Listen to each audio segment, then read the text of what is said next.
Hello everyone and welcome to the long-awaited lecture all about proving God's existence and proving the divinity of the Torah. So there's two things we have to work on here, and the idea was to have a long list about proofs of God's existence and then do a whole list of things to prove the divinity of the Torah from different approaches, many different approaches. It's a very interesting subject and very important as well. However, this first one had a bit of a problem because this kind of does both jobs in one go. It actually proves God's existence and it also proves the divinity of the Torah.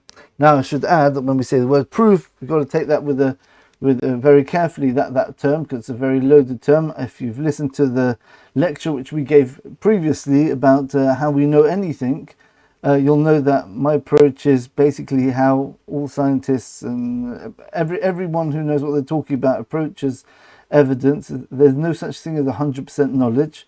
Even axioms, even mathematical theorems, which are absolutely proven and everything, even they have aspects and elements of doubt in them, as they're all based on axioms. And axioms later on can be shown that they're not so reliable necessarily. So really, absolute knowledge is very, very, if not impossible to demand or to get. So therefore, we're not talking about that. We're talking about, again, weight of evidence, quality of evidence. If I've got a piece of evidence for, right, and no piece of evidence against, right, and then you have to accept the evidence for, unless the evidence for has got reasons why there's flaws in the evidence. So, for example, I don't have any evidence against the existence of leprechauns or unicorns, right? But I do have evidence for the existence of unicorns because, let's say, my nephew just told me he saw a unicorn the other day galloping down the road. Okay? Does that prove, or does the weight of evidence tell you? No, because he's a little kid. He's probably got he's got a vivid imagination, and you know you got to weigh up who's giving you this evidence and where you're getting it from, the source of the evidence. Okay, so first of all, we're going to speak about what the piece of evidence is. Then we're going to speak about why it's important. The reason why this piece of evidence is so important as opposed to all other pieces of evidence, because as we said, you can have 100 different approaches to prove God's existence, and philosophically, whatever it may be, scientifically, right, or historically, but they're all proofs, external proofs, which corroborate this fundamental claim. However, the claim itself, how do I put this? The foundation of where we know this from the first place. It's not a theory someone came up with one day that I think God exists and he gave the Torah. Okay, let's find corroboration for that. People didn't come up with that idea. There's a reason why people came up with the idea, is because they claim it actually happened. So therefore, that's where we start with. We start with the actual giving of the Torah on Mount Sinai, 3,337 years ago, I think, according to our records. I got that right? Yeah, right. It'll be coming up in about the anniversary will be coming up in about 6 months. God revealed himself to the Jewish people. We're going to speak about that, exactly what that revelation was, and that's the basis of the Jewish people's knowledge of God. And he commanded us with the Torah to actually keep its laws, and that's the basis of everything the Jewish people do. Okay, so if that wasn't true, then Jews are just randomly doing useless stuff the whole time, right? They're dedicating their whole life to emptiness and nothingness. So it might have side benefits. It might give you a feeling of fulfillment, or might make you a better person in terms of morals and ethics. But essentially, what we claim we're doing is just wrong, right? Okay, which is a bit of a shame if that would be the case. However, right, so therefore, whether external proofs can corroborate the story or not, or corroborate the divinity of the Torah or not, yeah, that's very, very important. It's useful for some people who don't look at things. Everyone looks at things differently, so maybe one proof would be more convincing to one person than another proof. If you've got a very philosophically abstract-minded person, some of the ontological proof, I think it is, we might come on to that, or things like that, or the philosophical proofs will be more convincing. But other people who are more, maybe say, down to earth, look at world history or Jewish history, and we're trying to see if that's a valid way of showing the divinity of the Torah or the existence of God or both. Right? But the foundation is going to be, these are all ways to prove something, but the foundation, where we know this from in the first place, is based on the event of the giving of the Torah at Mount Sinai, where God gave the 10 commandments, the 10 declarations to the Jewish people, and there's at least 3 million people who heard that, men, women and children, in the desert there, and everyone heard the same thing according to the claims, and they all knew that it was God speaking. So that is the claim, and we have to find evidence, and we're trying to show that this is a reliable piece of evidence and basis for a foundation for the religion in the first place. Okay, right? So we're going to speak about the claims, this piece of evidence. We're going to speak about why this piece of evidence is fundamentally different. We've already done that a bit. Then we're going to reiterate what we spoke about in the previous lecture, about how we know anything, about what sort of standards we're looking for when we're trying to prove anything. Then we're going to go through the proofs, and we're actually going to have 4 different approaches to show the reliability of the giving of the Torah at Mount Sinai narrative as reliable, as a true fact. And then at the end, of course, because we are trying to be as rational and unbiased as possible, I'm going to try my best to bring in critiques I've seen other people do, or I've actually thought of my own critiques, and try answering them and see if the answers hold up. Okay, so let's give it a start. Okay, so as we said, the first proof of God's existence and the divinity of the Torah is the fact that God revealed himself to the nation of Israel in the Jewish year 2448.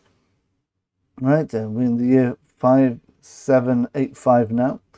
Right, about 3,337 years ago, as we said.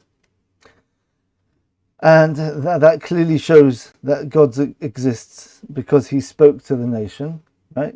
So you've obviously got the question, how do you know it was God? We're going to speak about that, hopefully, if I don't forget. It should be in my notes.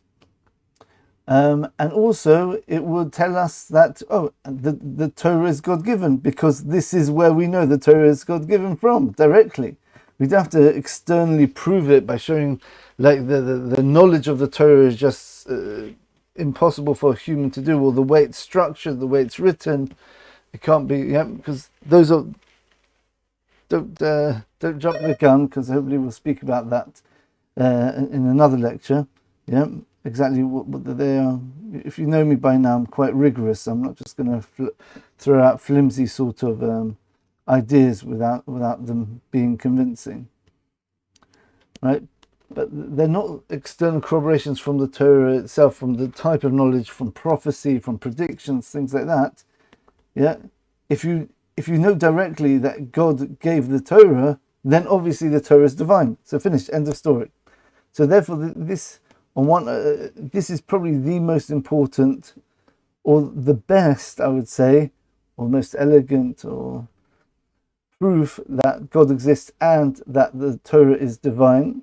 Right? That means the Torah, for those who don't know, is the commandments, basically, broadly speaking, it's the commandments which God gave to the Jewish people, not just the 10 commandments, it's a whole 613 altogether, including all the details, which are given in the oral law later.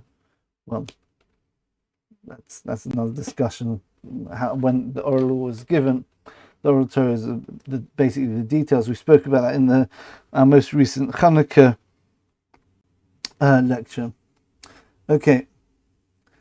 Right, so why is this proof better or more important than the other ones? So first of all, because it's the foundation of the religion. It's not just an external proof for a theory, it is the basis of the theory. Okay, that's why we start off with this one. Also, it doesn't just tell us there is a God, right? Many of the philosophical proofs, can tell you, there must be a God, there must be a first being which was beyond time and space, whatever, right? So there must be, okay, fine. I would argue that even atheists deep down believe that, right? That's not the point of contention between atheists and theists, right? I might be wrong, okay, I can't speak on their behalf. But the point is that the importance of this proof shows us what God wants from us. If we prove God philosophically, okay, very good, it's a nice idea, but I just get on with my life unaffected by that, because what's he got to do with me? He hasn't communicated with me or with the world. However, once we understand that there's a Torah, and Torah means instruction literally, that means God's telling us to do something. And of course, if you want to understand why he's telling us to do something, then just listen to all my other lectures, especially the very first one, or the Keystone lectures. You understand very deeply why God is telling us to do anything. Right? However, so using the proof of the Torah tells us the nature of God, not just that he exists, but it tells us about him, about, if you can even say, his character.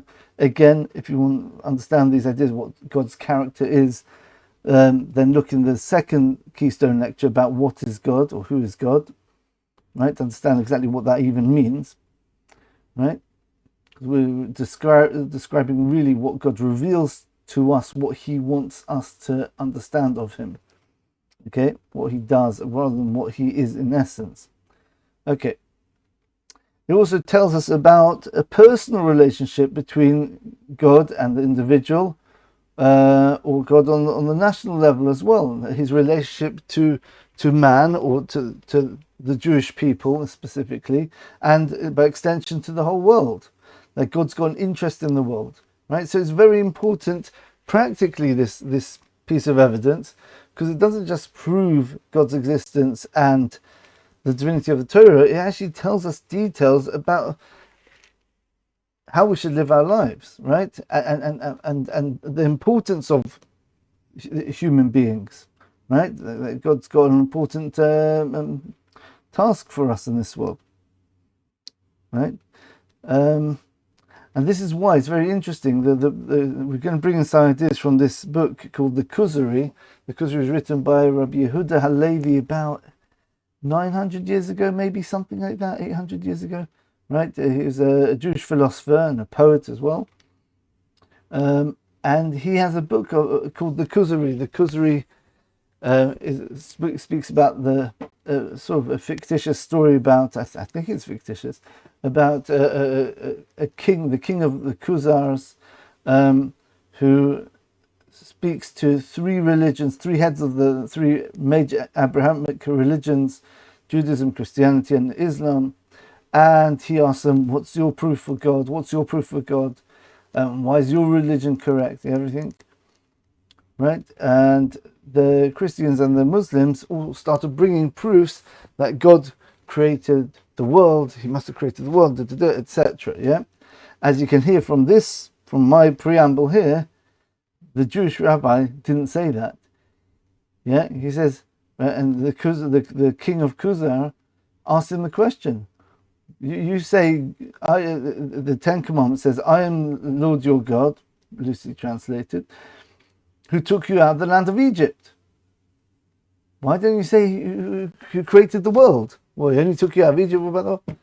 because and the rabbi answered him, you know why? Because, right, we believe that God's got involvement in the world. I think this is what he says. Yeah, I could be forgetting it now. Right, but I think that he said, because we believe God's involved in the world, he's taken an interest in the world and what we do, as opposed to a God who's just exalted above the world, and he created it and he left it. He's actively involved in the world, and he's interested in having a relationship with mankind.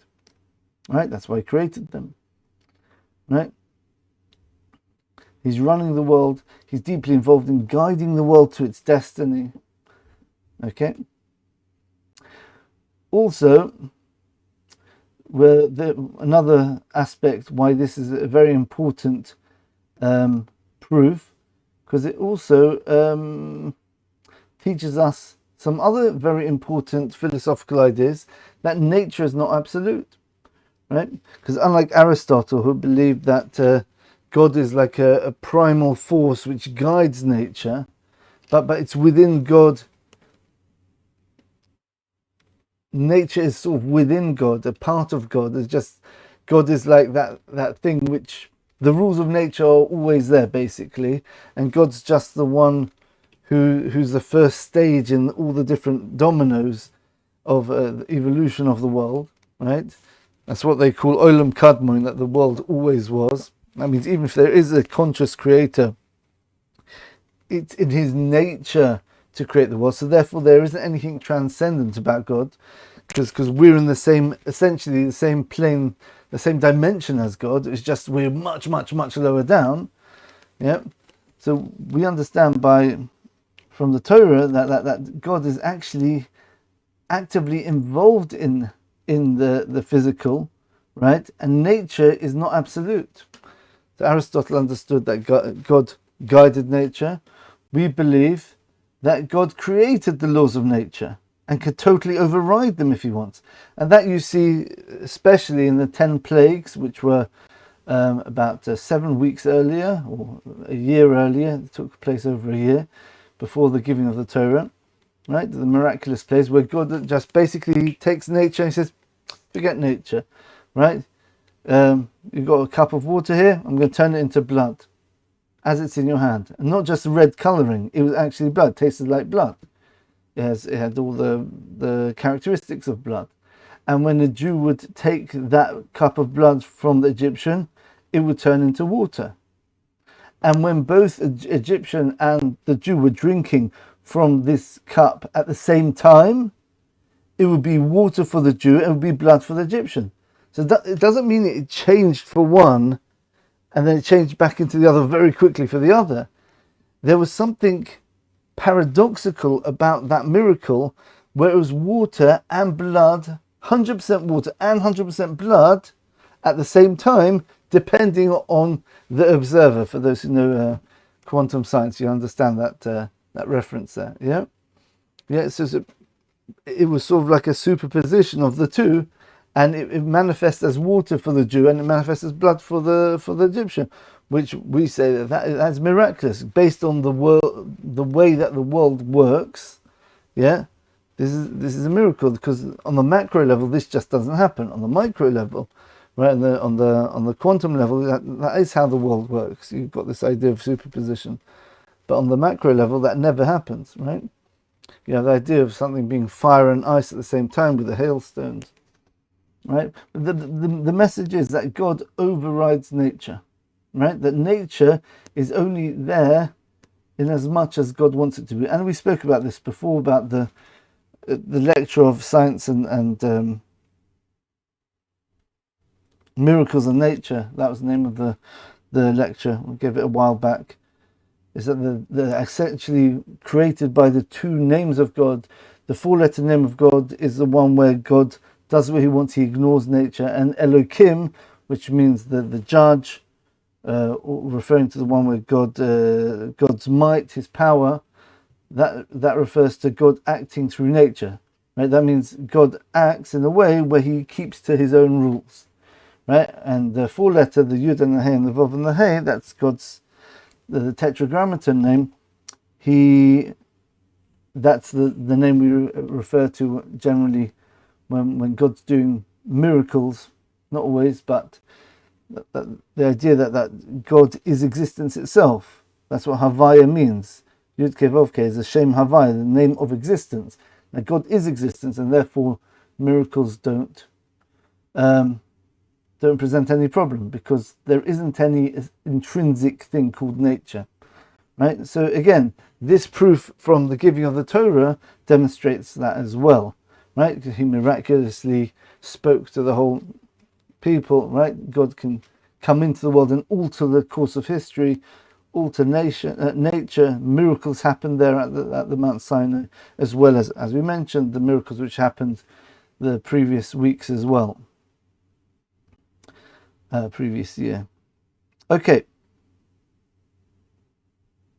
Another advantage, this is the final one we're going to mention, of using the giving of the Torah as a proof, is a practical one. Because many people, a person who doesn't have an abstract mind, like we said before, he'll find some of the more abstract philosophical proofs very hard. Even though he might understand them, he won't see how convincing it is. It won't convince him. He's like, yeah, I kind of see, if that's that, then that means that, yeah, I kind of see what you mean, but he won't internalize it because it's just so hard to grasp in the first place, right? Or some people on the other end, they look at history, they think, oh, okay, history or prophecy, well, okay, anyone can predict that or whatever, they got lucky, For those people, maybe the philosophical proof, where it's more mathematical, more structured, would speak more to them, okay? Whereas someone more down to earth would appreciate the proofs which are actually involved in something a bit more tangible. Let's put it like that. Okay. So that's why this is a very important proof, and that was a very long introduction. Okay, and before we start, we should stress, I think this is a unique aspect of Judaism, actually, right, as opposed to other religions. But again, I stand to be corrected, or sit to be corrected, as the case may be here. That Jewish people don't stress believing or having faith, right? For us, faith means something else. Blind faith. We believe that. Right? You've got to be careful with these words. It's so confusing, as different words might have different meanings for different people. So we've got to be careful. The Jewish people believe, or according to the Torah, God demands of us to know. We have to know, as it says in Deuteronomy chapter 4, verse 35, Atah Saladas, you were shown to know. We're going to speak about this verse hopefully in the lecture as well. Ki Hashem hu Elokim, that God is the power, the source of all power. Ein od mavad, there's nothing else besides him. You were shown to know, right? And then later on in that chapter, it's a very important chapter, chapter 4 in Deuteronomy. That's where this whole lecture is based on. Essentially, if you just look for all the different things in that chapter, you'll see all these different fundamental ideas in that chapter. It's an amazing chapter. Okay. And in verse 39 it says, we've mentioned this verse many times before. You should know in your today, and you should move this knowledge into your heart. That means you should internalize the knowledge. Ki Hashem hu Elokim, because God is the source of all powers. Let's translate it like that. In the heavens above, and in the physical realm down below, the earth below, there's nothing else besides God. Okay, what does it say? You should know, right? And we spoke about this in the previous lecture about how we know anything. That Judaism demands knowledge. That's why Jewish people, I think uniquely, we're always questioning. Yeah, I mean, I guess you've got the Greeks, were known for their philosophical questioning and stuff like that, but they were scared to question too much. Yeah, they said, but we don't want to entertain the possibility that there's something we can't know. We're fine with that. Yeah, we're fighting. And it says it's okay to be left with a kasha. It's okay to be left with unanswered question. Yeah, that's how. The main thing is you don't ask a question and then give a bad answer and then feel happy with your wrong answer. if there is a challenge on the question, or on the answer to the question, then you have to say, yeah, balance of evidence, still the answer seems better than any alternative. Okay, that's just how it goes, right? And as we know, if you go to any Jewish academy or yeshiva, you'll see that we're critiquing the rabbis who we're learning, who we get our tradition from. We're asking questions on them. That doesn't make sense, right? We do it respectfully, right? So you say, probably I don't understand because something wrong with me, right? And my level of understanding is not good. But we question, yeah, we challenge everything. Even the Jewish people questioned Moses, and they questioned God in the desert, despite the fact that they heard God speak, and that Moses was singled out by God as the one who should lead the people. People argue with them as well, right? So you see, it's in our nature to question, but it's very important. Questioning is very important, because that's the only way you can know something. Yeah, if someone tells you just believe, well, how do I know? Maybe this, maybe that. Yeah, you've got no basis for this. It wasn't just believe, because I did a miracle. So, lots of people do miracles. Why should I believe you? Right? So again, yeah, there has to be a strong, convincing reason to have anything in your belief system. Yeah, some things we could take for granted because they don't make much of a difference. But things which really are important, we should take them more seriously and should demand at least a solid basis of evidence, right? That, as we said, is a very Jewish idea. In fact, if we look at the Shema, I wonder if I can bring this up even. Right? No, I can't find it. Okay. Right, in the Shema, the Jewish creed, where we declare the oneness of God. Shema Israel, hear Israel, Hashem Elokeinu, God is the one we accept as the power of the universe. Hashem Echad, and God is one. If you have a look at in the Torah, it's written in Hebrew letters, obviously. Two of the letters are actually enlarged. It's very rare. It happens once for each letter of the alphabet, of the Hebrew alphabet, where you see a large letter written in the Torah scrolls, and you've actually got two in the same verse. Shema, the letter, the guttural letter is called an ayin, right, and that's a big letter there. And echad would mean one. The daled, which is letter at the end, is also large, and that spells the word ayin daled spells the word aid, which means a witness. Which means God is our God and God is one. Yeah, there's a hint there. You're witnesses. The Jewish people are witnesses. So therefore, the fact that the Jewish people experienced God giving the Torah at Sinai, that God's telling us that's not just a nice thing, yeah, or convenient. Yeah, I did that so you could be witnesses. You can testify to this. And testimony is knowledge. How do we know anything in life, right? If you really, really think about it, how do we really know anything? It's usually because we're getting our sources from someone else. We're getting it from another person told us something. We read it somewhere which a person wrote, right?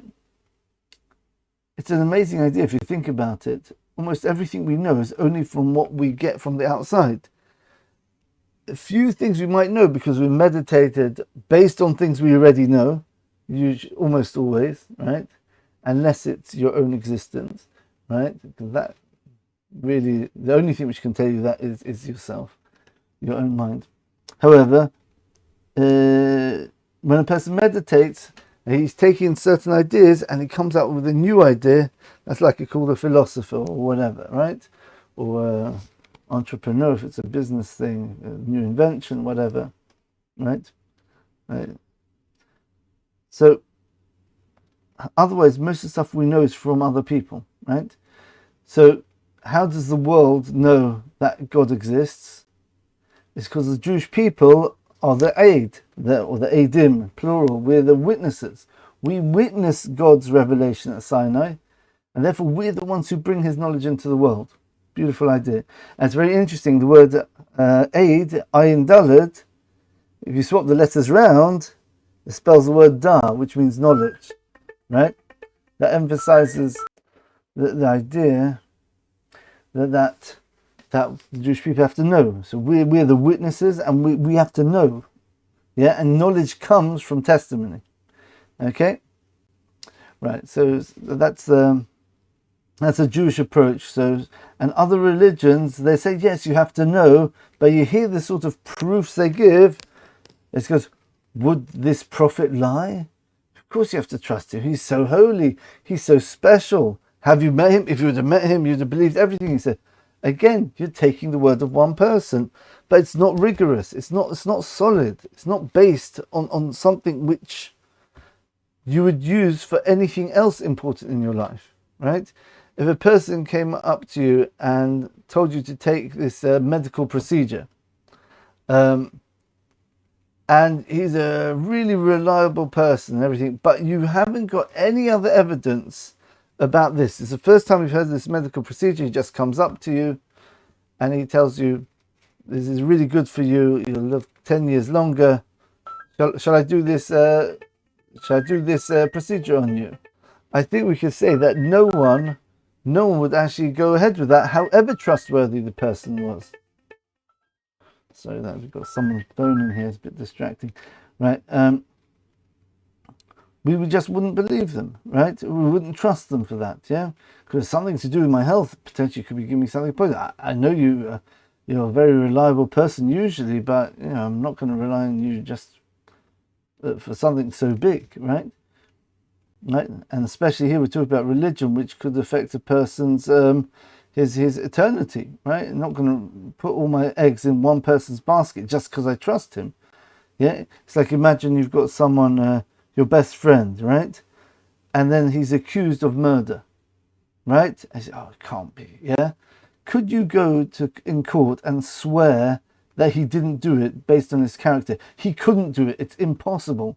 No, you believe he couldn't do it, but it's totally viable he could. I mean, I guess most people who are murderers, they start off good to start off with, and something goes wrong with their life, and they've got problems, or they've got someone's upsetting them, someone's persecuting them, whatever, maybe self-defense, whatever. But then he got a bit carried away, he did more than what he should have. Yeah, you can't say that he didn't do it, right? He probably didn't do it. I'll find it surprising he didn't do it, but you're not going to stake everything on that and just say he definitely didn't do it. So no one is 100% reliable. So therefore we have to weigh things up and see, how reliable is this person? How reliable is that person? How serious is the thing we're trying to weigh up? Okay? Right. So that's the Jewish approach. The Jewish approach is we have to know and demand as much evidence as we can. And if we've gone over that 50% threshold, very good, but ask for more, just to be 100% sure. Well, as close to 100% sure as we can, right? And we're going to see the fact that there's so many different approaches to the divinity of the Torah and the existence of God, you're going to practically be more sure of God's existence and divinity of the Torah more than almost any other piece of knowledge because it's vast. The different approaches are so varied and different types of approaches, and they're all very, very solid arguments, I believe. I'm going to try not to bring any of the wishy-washy ones. If I do, I'll tell you I think it's a bit wishy-washy, but it's interesting and it's like an indication, right? It asks a serious question. But otherwise, most of the proofs I bring here are going to be much more solid, which you have to really think about, and you'll see the truth in them, hopefully. Okay, right, so the only really important, appropriate way to approach evidence, to approach knowledge is knowledge, right? And that's what we're commanded to do anyway. So even from the Jewish point of view, we have to know. Okay, that's why we ask questions. We even challenge our own religion. I'm doing that in this video. How do I know that they're giving the Torah is true, which is the fundamental of Judaism, right? So we're going to be discussing that. And and also it makes no sense to guess the reality or determine your whole destiny based on the fact that you happen to be born in a certain country to a certain family who happens to follow a certain religion. It's just luck. You can't base anything on that. Yeah. So every human being should be asking these questions. How do I know? Right? And don't take any flimsy reasons or like sort of back of the hand. I want to go.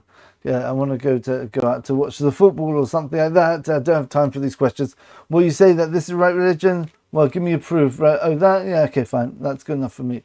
And then you get on with the rest of your life. You put more effort into that than this very important question. All right, so let's get on with it. Finally, 35 minutes already. Okay. What is the proof? The proof is basically that Judaism is the only religion. We're going to show, of course, all these details why it's important. It's the only religion in about 15,000, I think, 15,000 documented religions. It's a massive amount of what do they call it? When they do like a test or something, a control group, right? Yeah, you've got a control group of 15,000 religions, right? To examine and to compare, right? Judaism is the only one which has a fundamentally different claim than all the other religions. That claim is that God revealed himself to the whole nation, not just an individual, not just a small group of people, right? Not even a large group of people, to the whole nation, right? And that's important. Right, and this is a direct, tangible piece of evidence of God's existence, right? To the original nations, at least to our forefathers. Obviously, we didn't hear God speak, but at least for that nation, right? We're going to have to verify how we know that nation got the tradition down to us, but assuming that if we're going back to the original narrative of the foundation of the religion, that is a unique story. Yeah. So again, right. So assuming that chains of tradition are unbroken, whether it's for Judaism, Christianity, Islam, Buddhism, Hinduism, cults, whatever, Mormonism, let's assume all religions are transmitted accurately. But when you get to that religion, when you get to that foundational story, what would you be experiencing? So in Judaism, you would be experiencing God speaking to you, right? Because you're just part of the nation. Everyone in the nation heard it. You wouldn't need to rely on, let's say 10% of the nation heard. That means 90% would have to have heard it from the other 10%. Okay. Right? They wouldn't know, they wouldn't be able to say you're talking rubbish. You'd be relying on another person for your knowledge in that generation. Right? But here we're saying everyone heard God speak. When it comes to Christianity or Islam or Buddhism, Gautama, or whatever his name was, he got up from the tree after meditating, and he said, I just reached the 7th or 8th level of enlightenment. And people heard him say, oh, wow, really? Right? Okay, show us how to do it. Yeah, just follow me and I'll show you how to do it. Right? Now, does anyone know he's telling the truth? He could be making up the whole thing. Maybe he only reached the 4th level or whatever level of enlightenment there is, right? If it's even a thing, right? So how do you know that? You're relying completely, putting all your eggs on the trust of one person, right? Christianity, for example, right? How do we know the stories of Jesus, right? It's from the New Testament. Who wrote the New Testament, right? Okay, that itself is a very murky question, but it's basically 4 or 5 authors, right? Paul and the 4 apostles, right? Right. Right, so but essentially the modern form of Christianity is based on Paul's teachings, right, where he goes into more of the Trinity idea and stuff like that, right? And he's the one who gives the most convincing witness of a miracle which Jesus apparently did. Right? But again, you're relying on the word of one person, or maximum, if you were there at the time, you'd be part of a group who saw a miracle. Okay? As a group. But how does anyone else know that? Everyone else has to rely on the testimony of these 12 people, or a few 500 people in the most extreme case. That itself is got serious questions on it, as we might mention in the lecture later on. Right? You're relying on the word of one person, essentially, or a small group of people. Right? So if you were there, what would you have heard? You'd have heard Paul saying, Jesus appeared to me, or the apostle saying, we saw him rise from the dead, or whatever, or we saw his tomb empty after he was buried, so he must have got up and walked out. Yeah, because two women witnessed it as well. Well, however the story goes, it's always based on a very small number of people. Islam, yeah, Muhammad came down from a mountain, he said God spoke to him. And of course, the whole religion's based on that, right? How do you know Muhammad actually spoke to God? Maybe he didn't. So maybe, I could say, well, the types of teachings he gave were very, they could have only come from God. He was illiterate, he couldn't write. Well, you can get past that pretty easily. You can just force someone else to write it, right? Right? And that's a very viable theory, which we actually believe is actually written by Jewish people. He forced two Jewish businessmen who worked with him. He forced them to write it. That's one theory. But anyway, either way, you're still relying on one person, right? Even if it's miraculous, his claim, right? It's still one person you're relying on, right? And you don't know that God spoke to him. You might know that he's a very reliable, very honest person, right? Don't want to get in trouble here. But read what they say about Muhammad. I'm not sure I would trust him with anything he says necessarily. All right, but let's say some people do. So, okay, you've got to respect that.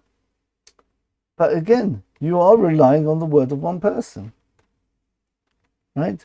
Or with the Mormon religion, right? You're relying on the words of Joseph Smith, Joseph Smith Jr., where he got a vision from the angel Moroni. They gave him the golden tablets, which were written in this ancient language, which he couldn't translate, but he had the translation booklet there, so he quickly transcribed it and translated the whole thing into English.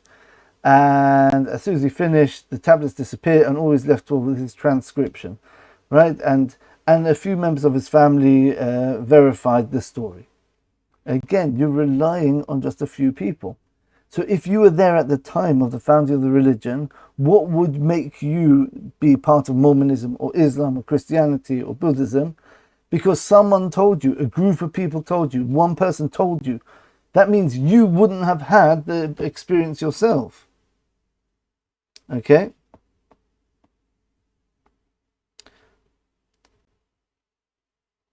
Right?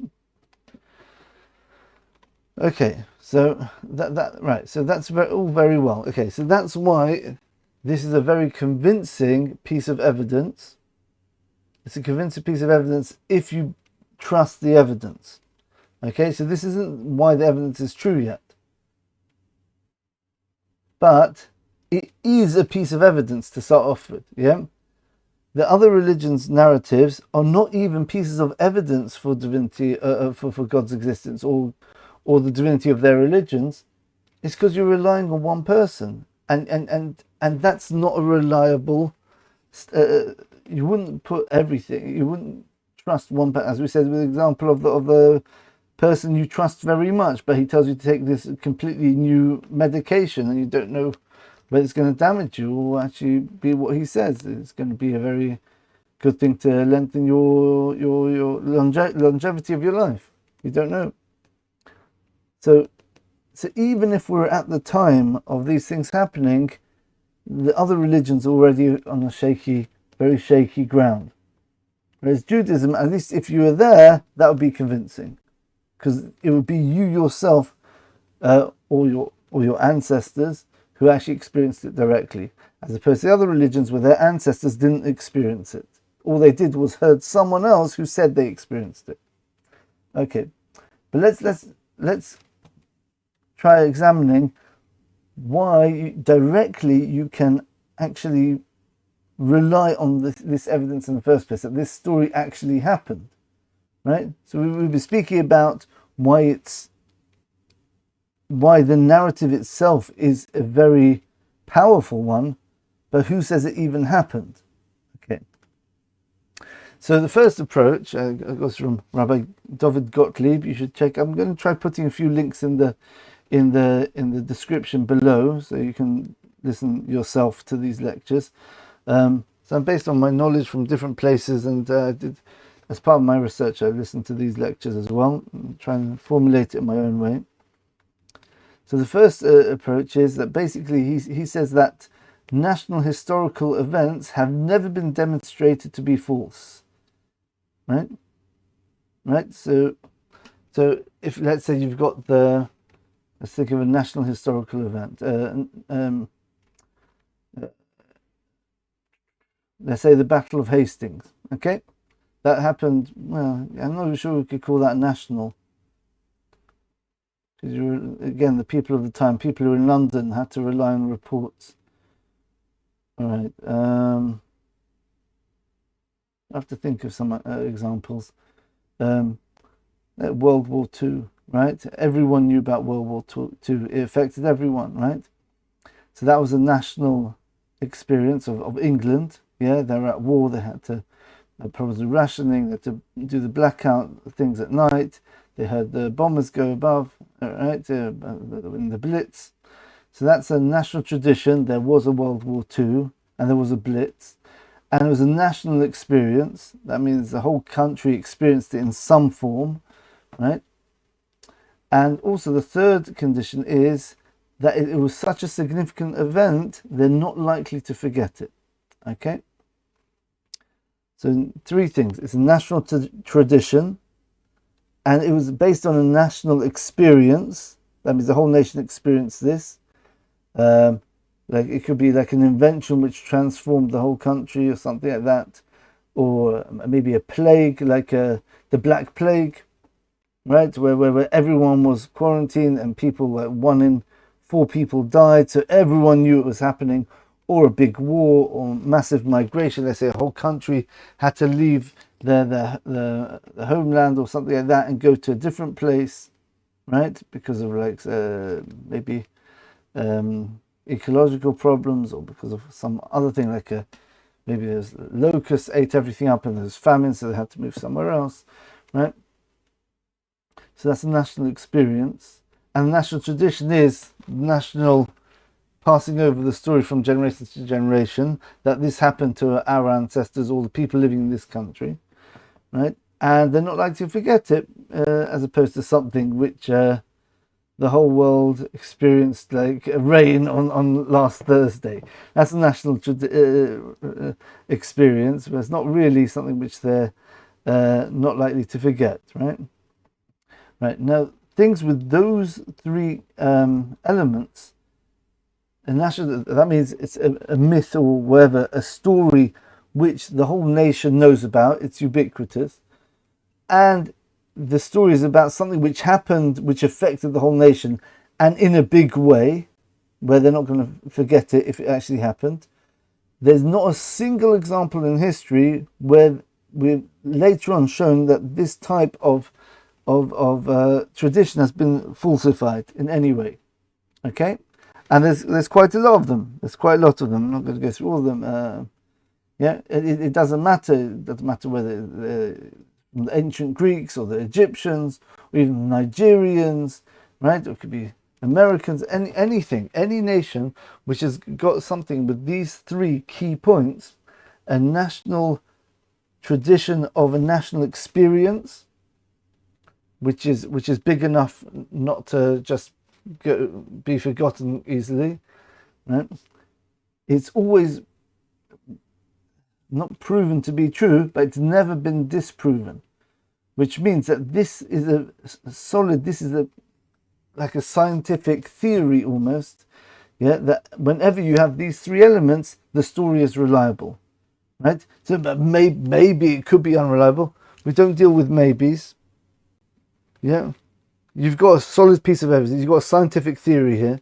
It's like saying water boils. When you heat up water, it turns into steam. So maybe it doesn't always. Maybe if one day you just heated it up, it wouldn't turn into steam.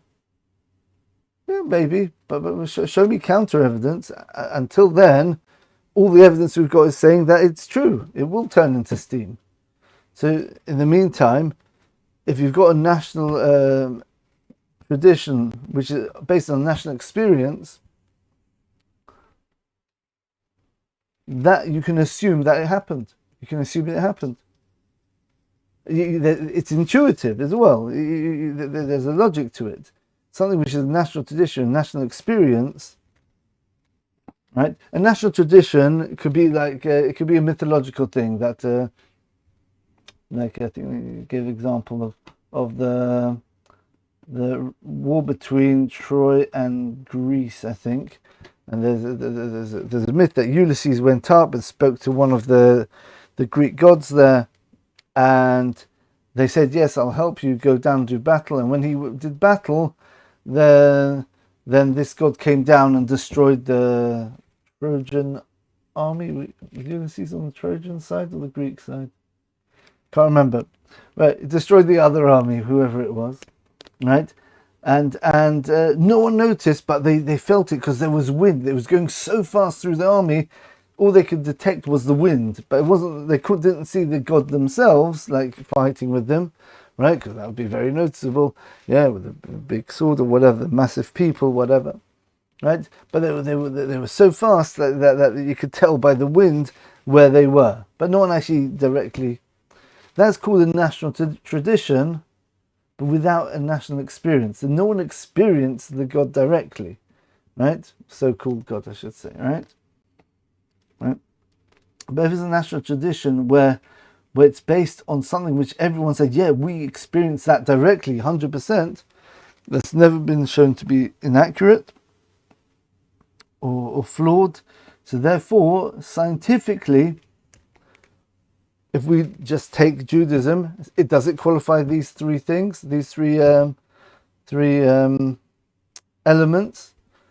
Yes, it does. It was a national tradition. It's the national tradition of the Jewish people, right? That the God gave us the Torah, and it was about a national experience.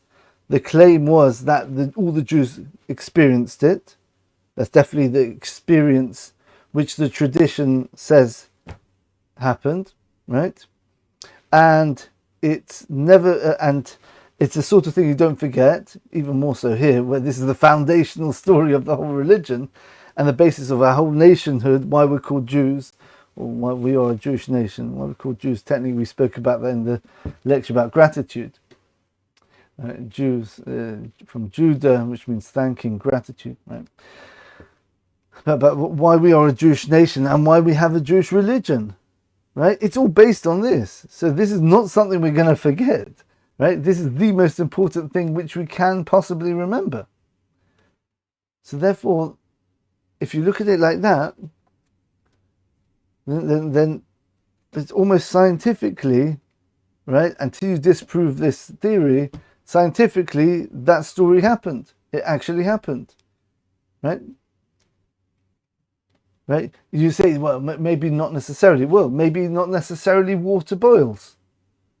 Just because you've seen it a million times, it doesn't mean that the next time, that maybe down the 1,000 years' time, someone will boil water according to all the conditions where water would boil, and it doesn't boil. It will stay as a liquid water.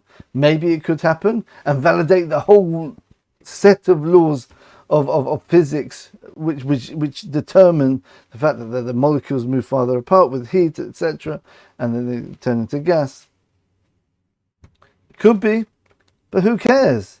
The reality we have now is this is the way things work.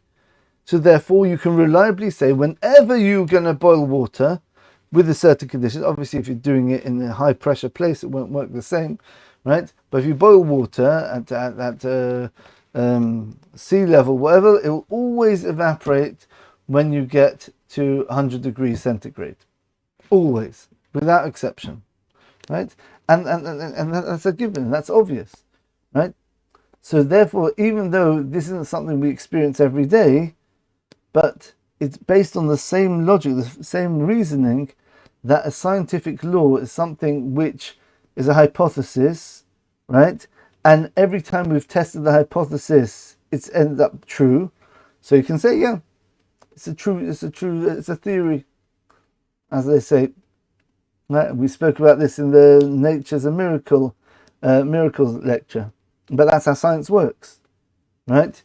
You wait to see what happens, right? It's like the bow and arrow. The person who goes to the forest and he sees, wow, okay, there's lots of targets on the trees here. There's one there, a tree there, and there's an arrow right in the middle of every target, perfectly. And he says, who's this archer? It's incredible. The Dubna Maggid gives this analogy, this metaphor. And he finds a person and says, how do you do it? So it's easy.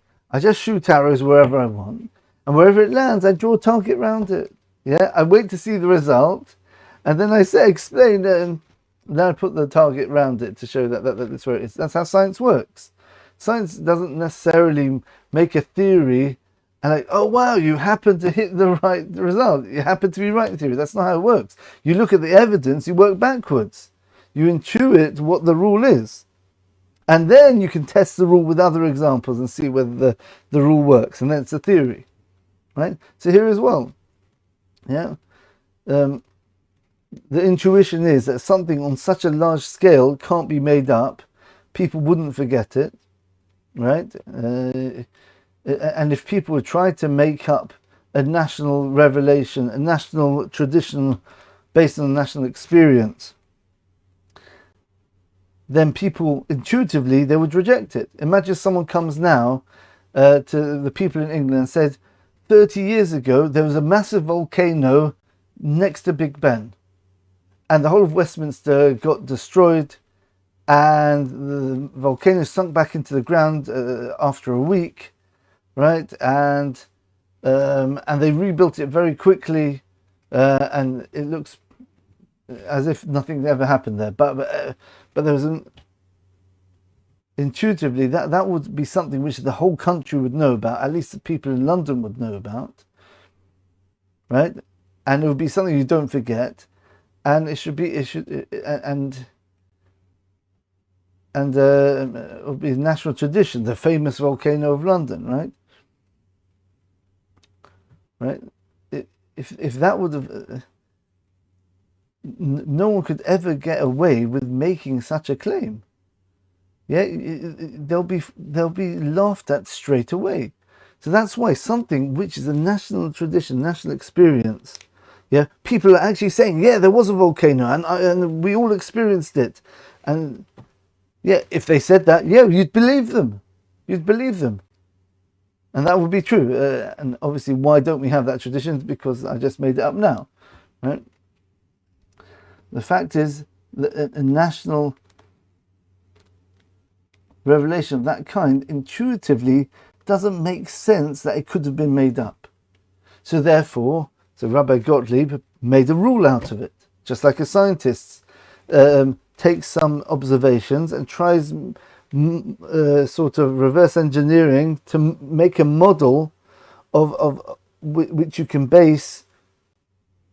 Which you can use to describe the mechanics of something or make an equation out of it, and therefore based on the equation you test it out with other examples and say, oh, it works, I've hit the right theory.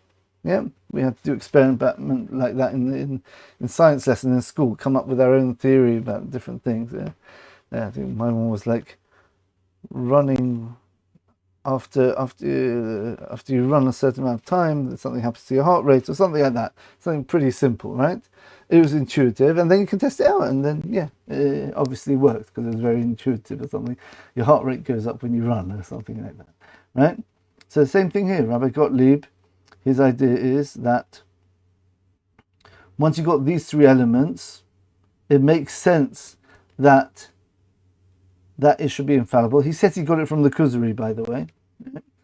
But then he did his research and he said, hey, actually, it doesn't matter which national, I can't remember what he called it, national experiential event or whatever, or record, he looked at, as long as it fulfilled these three qualifications, it was always true. As I said, it doesn't matter what country, what time period, it was always true.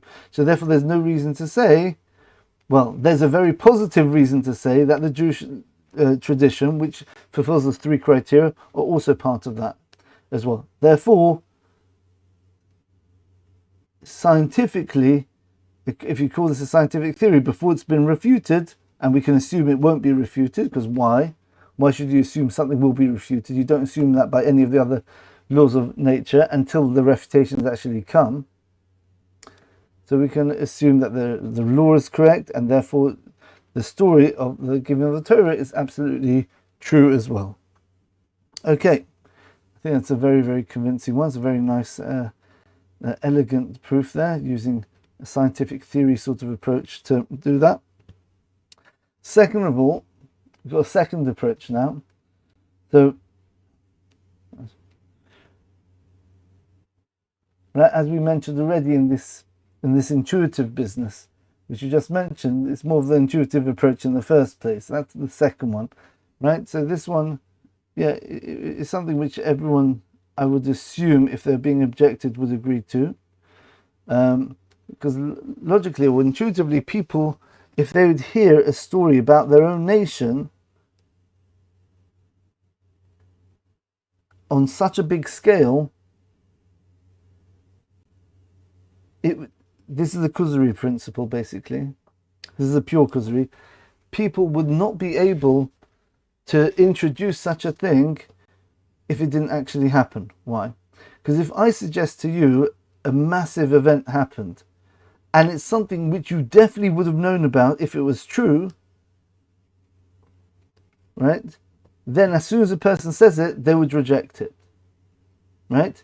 You might say some people are gullible or uneducated. Yeah, but still, it's if you're saying something, however gullible people are, yeah, they can believe that you had an experience, that you did something. They'll never believe you when you tell them that something happened to them or their close ancestors. So what are you talking about? I would definitely know about that. Even some of the low IQ would not believe that. And even more so the Jewish people, if they were told, let's say it was just like a nation in the desert or whatever, and suddenly one day someone came up to them and said, by the way, you know what?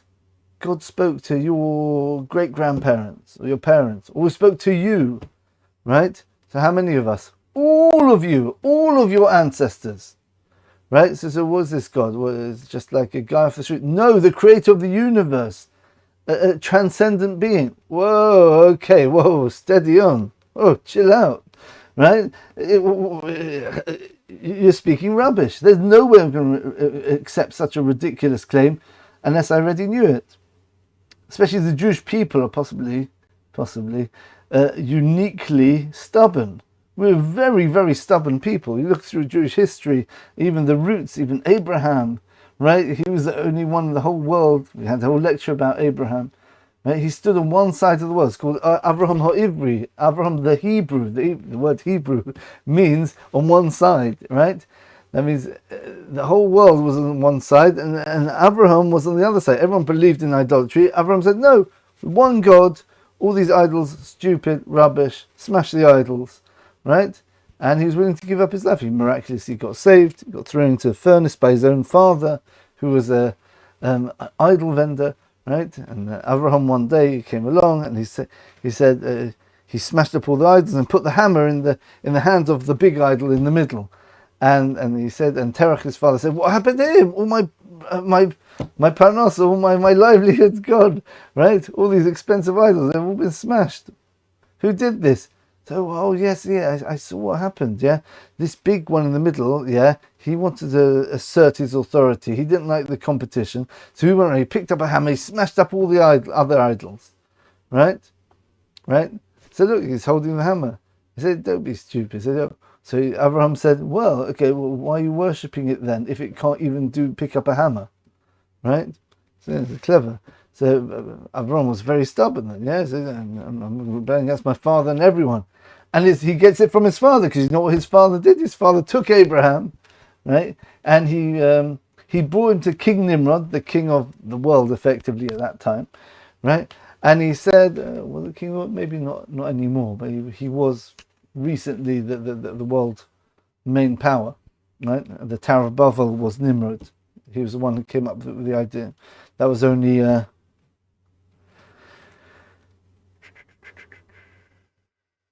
minute.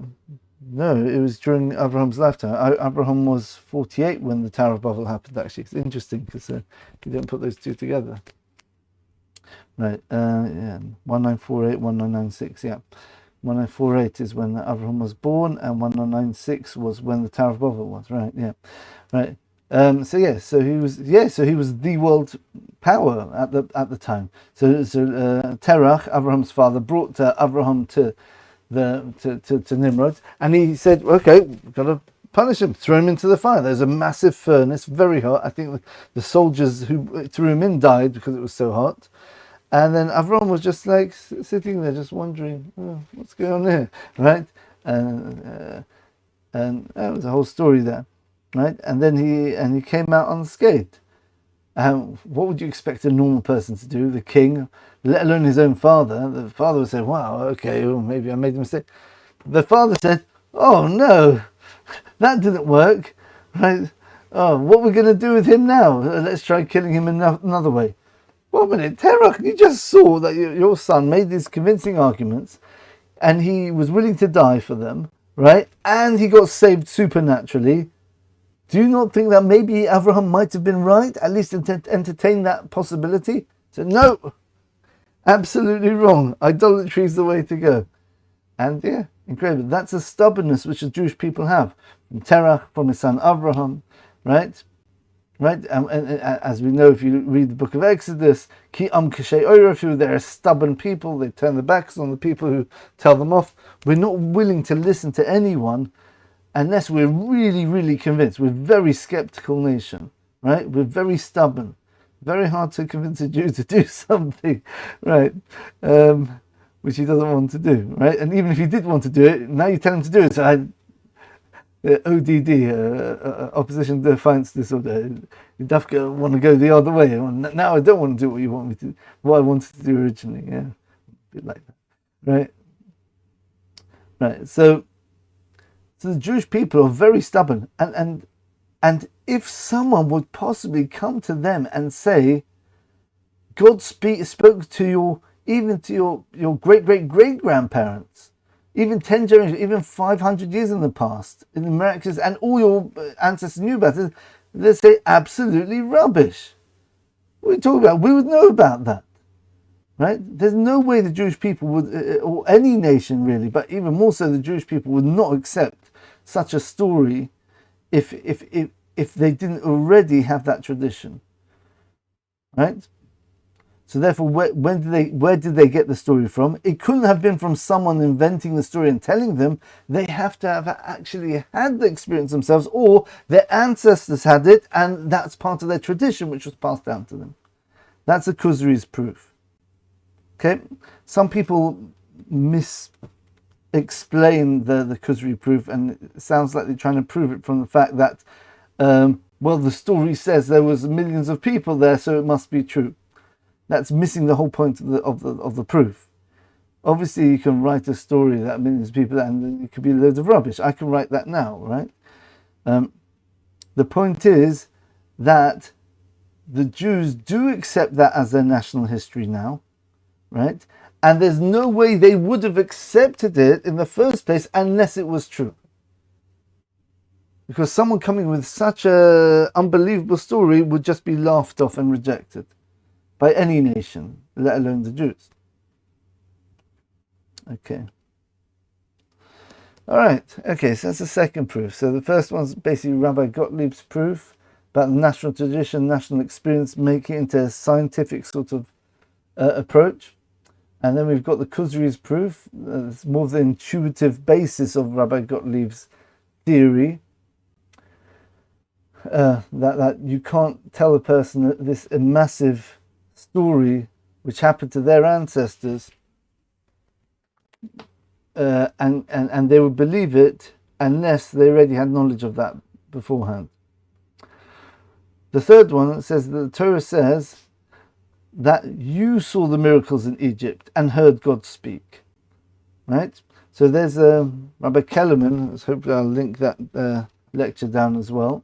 Rabbi Kelemen gives a whole approach.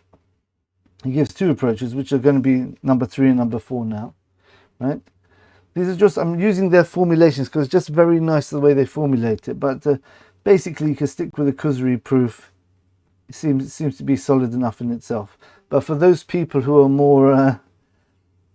more Jewish, I should say, more stubborn, then maybe they need something more concrete, like a scientific approach. You say, yeah, okay, I can put my eggs in that basket because it's a scientific, it's got a scientific formulation to the proof, so they can stick with this. So there's another scientific theory. I'm going to be very brief here, hopefully, right? Is that there was a cult made by Marshall Applewhite, I think his name was, maybe 40, 50 years ago, something, yeah, where he convinced a whole group of people that the aliens put us here and the aliens were going to take us away one day, and there's a special spaceship and whatever, the whole cult, right? And it's called the Heaven's Gate, right? I think it's Heaven's Gate was the name of the cult, right? And he convinced lots of people about this thing, and he told them to do all these different things. Everyone should buy. I got a message, a prophecy from the aliens who are going to take us. Everyone has to buy Nike trainers or something like that. So everyone started wearing Nike trainers, right? Okay, maybe he had a sponsor or something like that. Okay. Anyway, I can't remember the whole story. Listen to Rabbi Kelemen's lecture at length if you want all the details. In the end, he convinced them all to kill themselves because that was the way that the spaceship was coming out. And the only way to get there is to take a lethal dose of phenobarbital, I think it was. It's like a tranquilizer, but like a very, very high dose, which would kill people. And he did it himself. He was so charismatic, he even convinced himself of it, right? And everyone professed on video. They've got the testimonies of the people professing their faith and belief in what this cult leader was telling them, and they all took the dosage, and then he took the final dosage himself, and that was the end of that. But it just so happens that it was near the University of Texas, I think, and they were doing studies on cults or something. I can't remember the exact story, but they actually formulated. They actually did investigations. They found that these people who followed the cults were not just people with no lives. They weren't just sort of like people who had rotten lives, that didn't have anything going for them, or low IQ individuals. They were all college graduates, right? They all had sort of like higher, sort of high-flying jobs, if you call it, accountants, lawyers, that sort of stuff. These were intelligent people, and they had no noticeable problems in their life emotionally or anything like that. No psychological issues, which is quite unique in America, because I think every other person has a psychotherapist they go to, whatever. Please don't shout at me, Americans, right? And they and they were wondering, wow, what's going on here? So you see, so they made a theory basically that people are gullible. Essentially, that's what the TLDR, right? Too long didn't read, right? Essentially, they say that people are gullible, and they'll believe. They potentially anyone, however intelligent, has the vulnerability of believing anyone if they're charismatic enough, right? But they put a caveat in: as long as you can't test the lie. That's very important. So, if they said that the aliens were here 100 years ago, they believe him, yeah. Just like any other religion. Yeah, God spoke to me, yeah, okay, we'll take your word for it, we're gullible. That's how Applewhite Theory works. Or he says that the spaceship will come, right? It hasn't been here yet, but it will come, right? And it's going to take you away, right? right? But the one caveat they said that people will not be gullible is if you say the spaceship which took you, which brought you here, is coming to take you back. So then a certain aspect of the consciousness would trigger, and they say, 1 minute, we know that's not true. So that people are willing to believe anything as long as you can't test the lie. As long as you can't test the lie, people are vulnerable to believing anything. Now, so that's why Marshall didn't tell them the spaceship which brought you here is going to take you away, right? Now, look at the Torah's claim, right? So we've got a claim. Obviously, someone, either the two options are the Torah was actually given to the Jewish people directly, or someone said that this was given to them. Okay?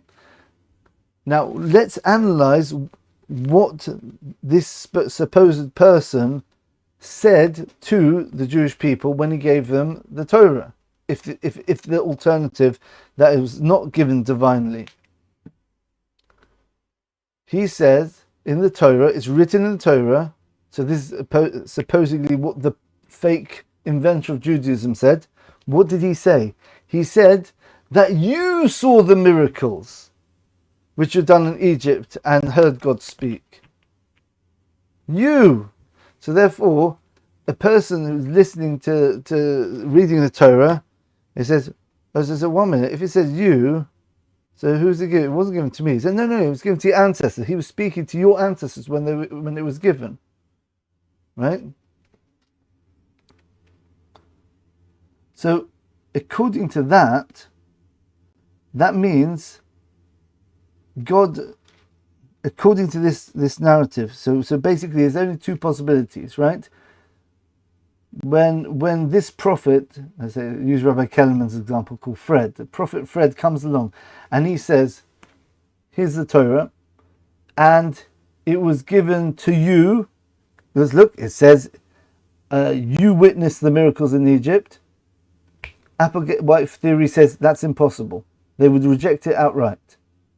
Okay, so let's say it happened in the past. So obviously, when it says you witnessed the miracles in Egypt, it doesn't mean you here, because this is an ancient book, right? So who did it happen to? It happened to your ancestors. All right, okay, so it happened to our ancestors. Right, so our ancestors, when Fred, all right, okay, it's getting a bit confusing here, because let's say there's another prophet. So obviously, so it's Moses. So Fred's telling us that Moses came to the Jews, right, in the past, and told the Jews, you saw God speak to you. You saw the miracles in Egypt. Okay. So would the Jews of that generation have believed it? No, they wouldn't. Applewhite Theory, right? You don't believe something which you can check the lie. So however far back you push it, it could be 100 years ago, 1,000, even 1,000,000 years ago, theoretically, right, whatever. If this is the story, it can't have been fabricated.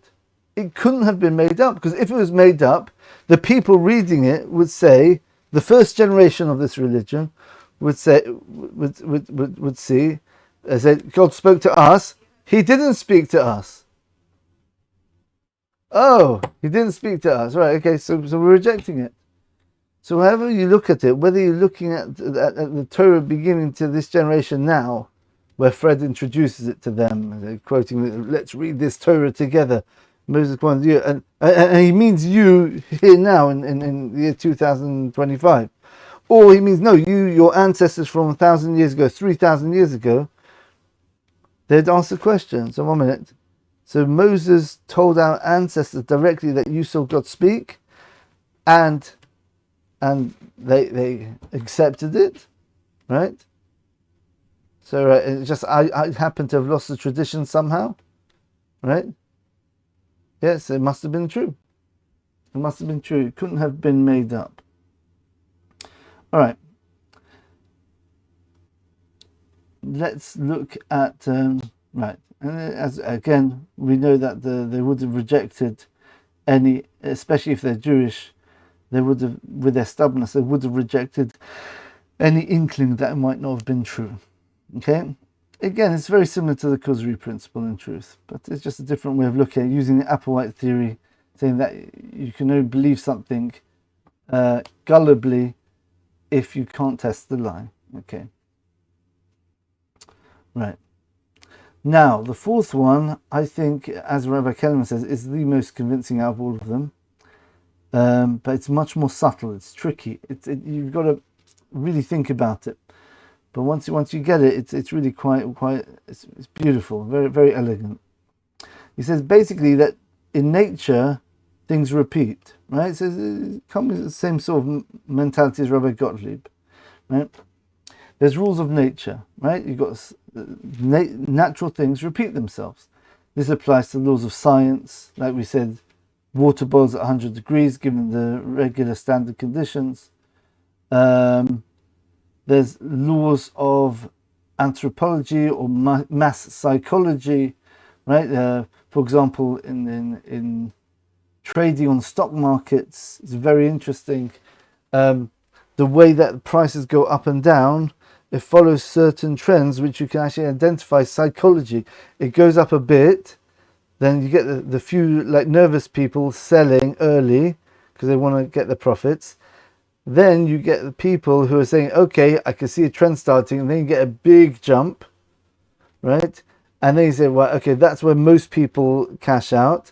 And then you have a small number of people who are sort of like the very greedy ones, say, okay, let's try getting a bit more, and then it shoots up for a fifth time. It's called the Elliott wave, I think it's called. So therefore you'll see if there's a trend going up, it will actually go up, down, up, much bigger than the first one, down, and then up a bit later, approximately. And then when it goes down in three. 1, 2, 3. And then it goes 1, 2, 3, 4, 5, then 1, 2, 3, right? And that's all based on human psychology, right? It's a law. You can actually see it on the charts, right? And you can actually, if you condense it into a daily chart or you spread it out to a yearly chart, you'll see the same patterns. Very, very interesting. Until something drastic happens, which changes the direction completely of the way that the markets are pushing, right? But that's so you've got psychology. There's laws of economics, supply and demand. Yeah, if you've got more supply in something, people will put the prices down, right? If you've got more demand and less supply, the shopkeepers will say, well, everyone's trying to buy, I might as well try making a bit more money out of it. They put the prices up and people will still buy. When people stop buying because I just go to your neighbor because there's so much competition, so much supply, then the prices go down. So there's laws in the universe, not just scientific laws. There's laws to do with the human mind, psychology, right? Right? There's laws of history, right? As history, as the saying goes, history repeats itself, right? And we see in time, if you look at what's going on, the world works in cycles. You get big empires which grow, like the Roman Empire, and then when they get too fat, right? Then they import lots of people in to do their work because they don't want to work in because everyone's rich, even the poor people are rich. And then you get sort of social disharmony and everything.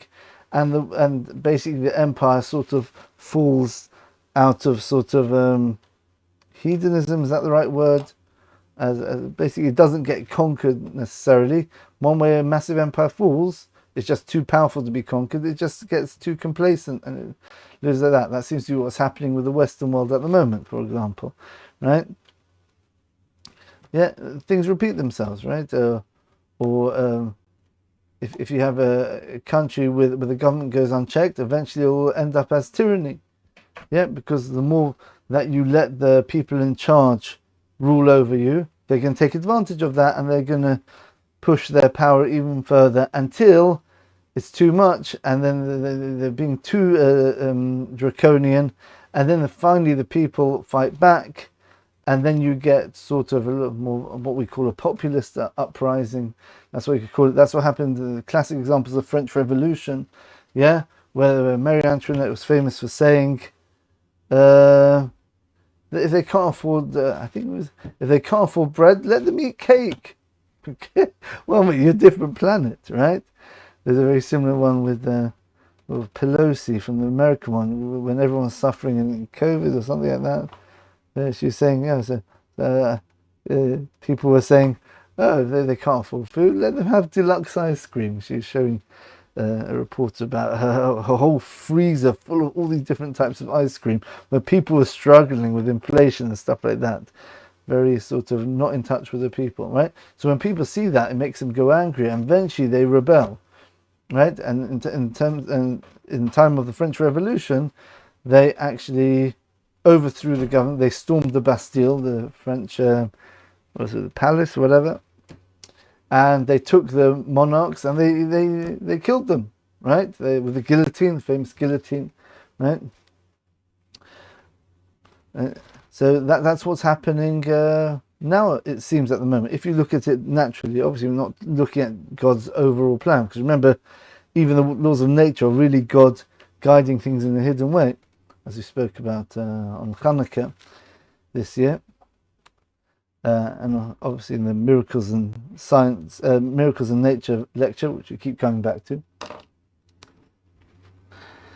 So history repeats itself, yeah. So now we're having an uprising again, and it's happening not just in America; it's happening all around the world now. Well, at least in the Western world, in Europe, America, Canada now, Brazil, Argentina, right? All these different countries are voting in people who actually stick up for the people. Why didn't they do that like 30 years ago? Yeah, it's because they weren't pressured to do it. Yeah, so whatever. It's a bit inconvenient what the government's telling us, but we're generally okay. But once it gets so much pressure on the nation, then the government just collapses and a new paradigm comes in. The fall of communism probably goes along those lines as well. So you see history repeating itself. Okay? So that's a law of nature. Now, something historical, you'll be able to see parallels echo throughout time. Now, obviously, each religion has got its unique details. Yeah, there was only one Jesus, only one Muhammad, who was the head of any religion, right? Islam, right?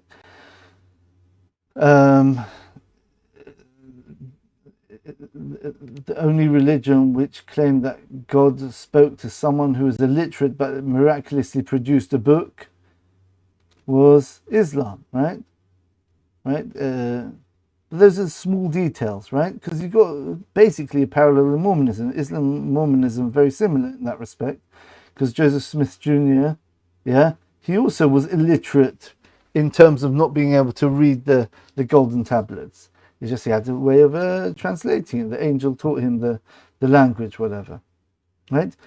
So what is the overall similarity between all religions? What's the natural way a religion evolves? And let's look at it intuitively, and then we'll look at it empirically.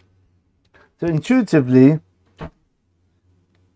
a false religion, because we're assuming there's only one true religion, if there's any true religion, right? So we have to assume the 14,999 of the religions at least are false, right? So how did they happen? Well, they must start with someone believing something, right? Either asteroid falls, then someone gets shocked and he's trying to make sense of it all, and he comes up with a theory, right? Or you've got someone who has a hallucination or something like that, right? And he believes that he's never experienced anything like this, so the only way he can describe it is it must be God, or it must be a higher being or an angel or something like that.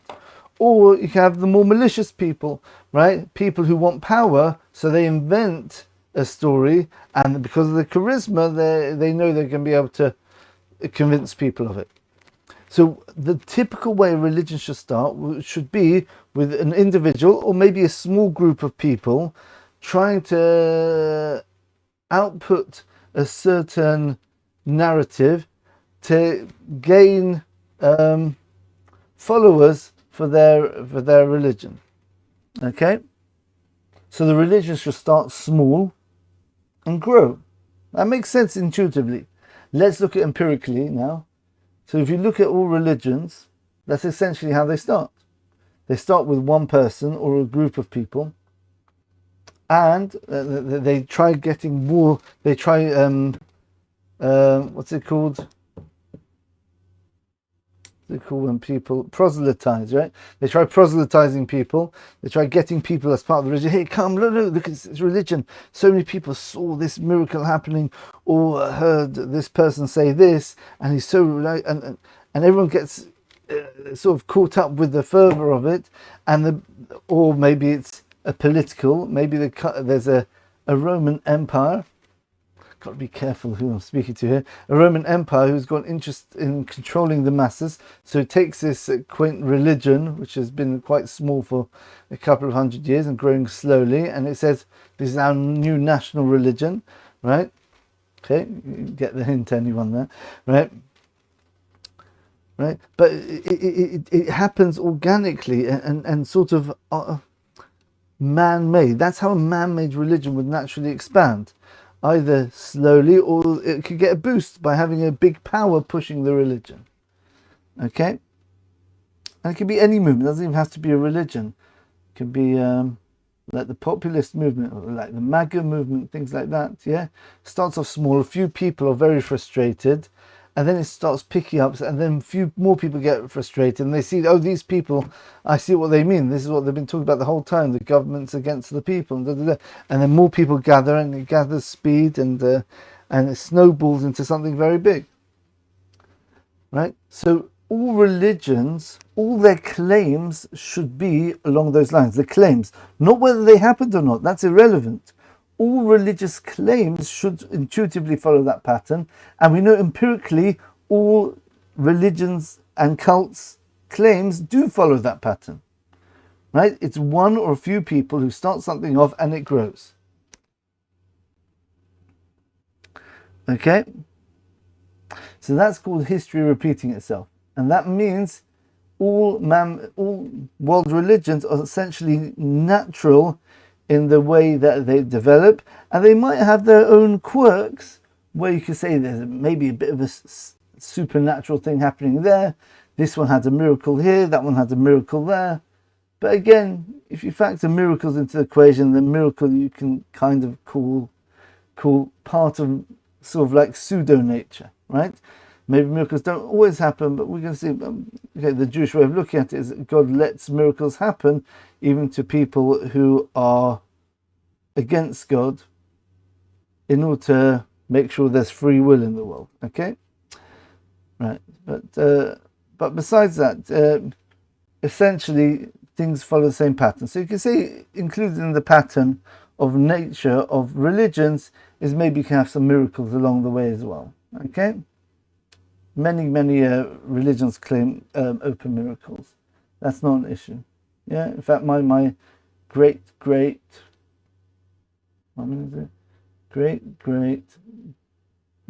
uncle, right? We just found this out recently. He's called Baba Sali Rabbi Yisrael Abu Khateri. You can look him up. He was an open miracle worker. It was absolutely extraordinary, the sort of open miracles he did, and everyone knew about it. It wasn't like oh wow. Like it was public, right? And it wasn't just one thing. Like obviously, certain things which you see repeated by other people. Like he got people who were crippled to be able to walk and things like that. But there were also other types of miracles which were, very varied. It wasn't just one. He didn't have one trick up his sleeve, and also he didn't make a big thing about his miracles. That wasn't the main thing about him. The main thing is he was an extremely righteous person. He's a very, very holy person. It just so happens that he was very famous for his miracles as well. So people came to him for blessings and stuff like that, or whatever. Yeah, so miracles, as the Rambam Maimonides says, we don't believe in Judaism because of the miracles which were done, right? Because anyone can make a miracle, however convincing, even if it's a super miracle, like the plague of blood, where the laws of nature completely stop working. There's no way to explain it, right? Naturally, how blood and water can be the same thing, like we explained before. Yeah, even so, maybe with scientific revolution, now we know quantum science, the idea of superposition, so maybe they just extrapolated superposition from the quantum level to the macro level. Okay, it's possible. It leaves a small inkling of doubt. So that's not why we believe in the Torah, right? So therefore miracles in other religions don't really factor into this equation. We assume that other religions may have miracles, and that's part of the nature. So, but what always happens with a religion is it starts off with a small number of people, and it grows to a large number, right? And it's and basically the large number of people have to be those gullible people or the coerced people, depending on how the religion spread. But it's like a North Korean type religion, like everyone has to believe, otherwise the whole family gets sent to Gulag or something, right? And everyone has to clap, and basically people self-indoctrinate out of fear, sort of like Stockholm syndrome, right? That's another way that a religion can gain validity of followers if it starts with one person and then grows. But that's always how man-made religion develops. Right, so intuitively it makes sense, and empirically we see that's what happens in every single world religion, without exception. Well, except one. Okay, and you can guess which one we're going to mention. Okay, a national revelation never happens in any form historically. That means, what's the difference between the type of religions we spoke about until now? They happen to a percentage, or very small, or even an individual of that nation, and then eventually the nation starts to believe it, and maybe it spreads to other nations. That's what happens with every religion, every cult. There's only one religion where it starts off with everyone believing. It starts off, the very first time that religion starts, it's everyone believing because everyone had the revelation. That is a completely out of the ordinary occurrence, and intuitively there's no way to explain it naturally. How do you get everyone to believe in a religion in one day if it's not based on an actual convincing event happening? Okay, and even leaving that aside, forget about the ins and outs and how is it possible and stuff, because you could maybe come up with an answer. But the fact is that naturally it doesn't happen. We know empirically it doesn't happen. So if something happens out of the ordinary, and it's the only example this has ever happened, that by definition must be not natural. So what's the other option? Things are that natural means things which work within a framework of the laws of nature. So it must be outside the laws of nature. What's outside the laws of nature? Supernatural. That's what we call God, right? Simple.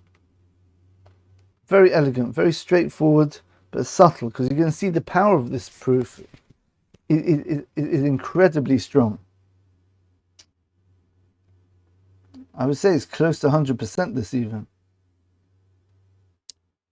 Not quite, but nothing is absolute, as we said.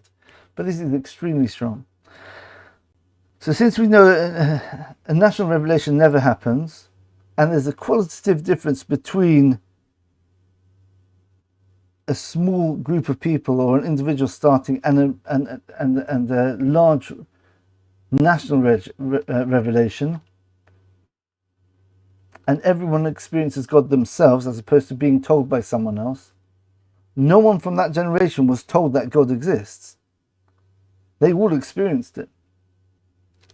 So you don't have to rely on an individual. So scientifically, so this is the point now. If this indeed was a natural phenomenon, a whole load of people having a national revelation or claiming to hear God speak or something like that, and it's normal to have, let's say, mass psychosis or something like that, people would all have this funny belief,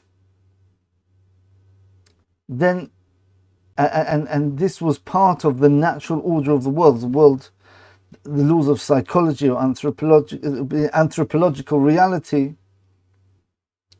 and natural things repeat. So this phenomenon would have to repeat in some form. Okay? It's absolutely mind-blowing, this proof. It is so clever. I hope people are getting it. If it was natural, it would have to repeat itself. A bit like me. I'm a very natural person. I speak very natural with everyone, and I always repeat myself. Okay. Right? If a mass revelation would be also something which is, what's the word? Feasible, right?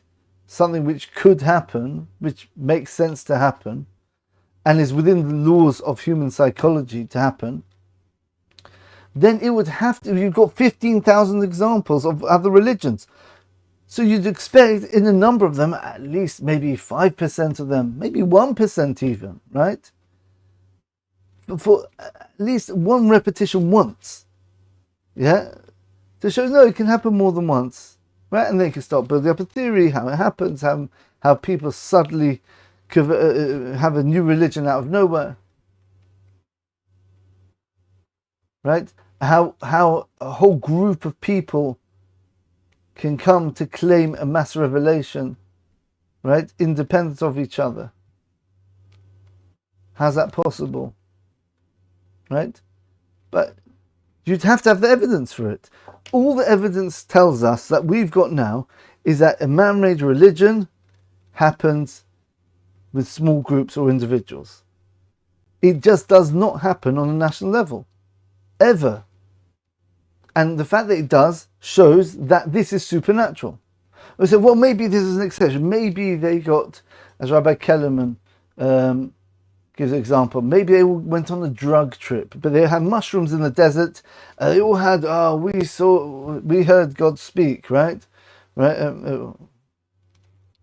or something like that. Or maybe Moses had a massive, loudspeaker, and it was so convincing. Oh, we're hearing God speak. Okay, yeah, that makes sense. Why can't a person have a loudspeaker? So if so, why didn't another religion end up starting like that? It seems, if it is, we don't know if it's plausible. There could be a reason why it's impossible for a religion to start like that. I can't think of one at the moment, right? Maybe a loudspeaker's not that convincing, I don't know. Or maybe a drug trip, you don't get people having the same hallucination.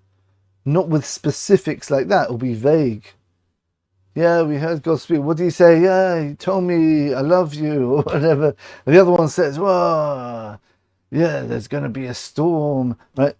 Everyone will have a different hallucination, you would assume.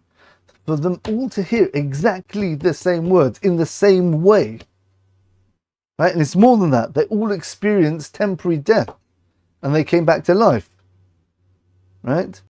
So they all had a very vivid, very, very stark, unique experience. Now we're going to speak about it. It was even more than that. It's not just hearing God speak. We're going to speak about that hopefully in a minute. For them to have such a unique experience, right? If this is in any way natural, you'd have to have some repetition in history.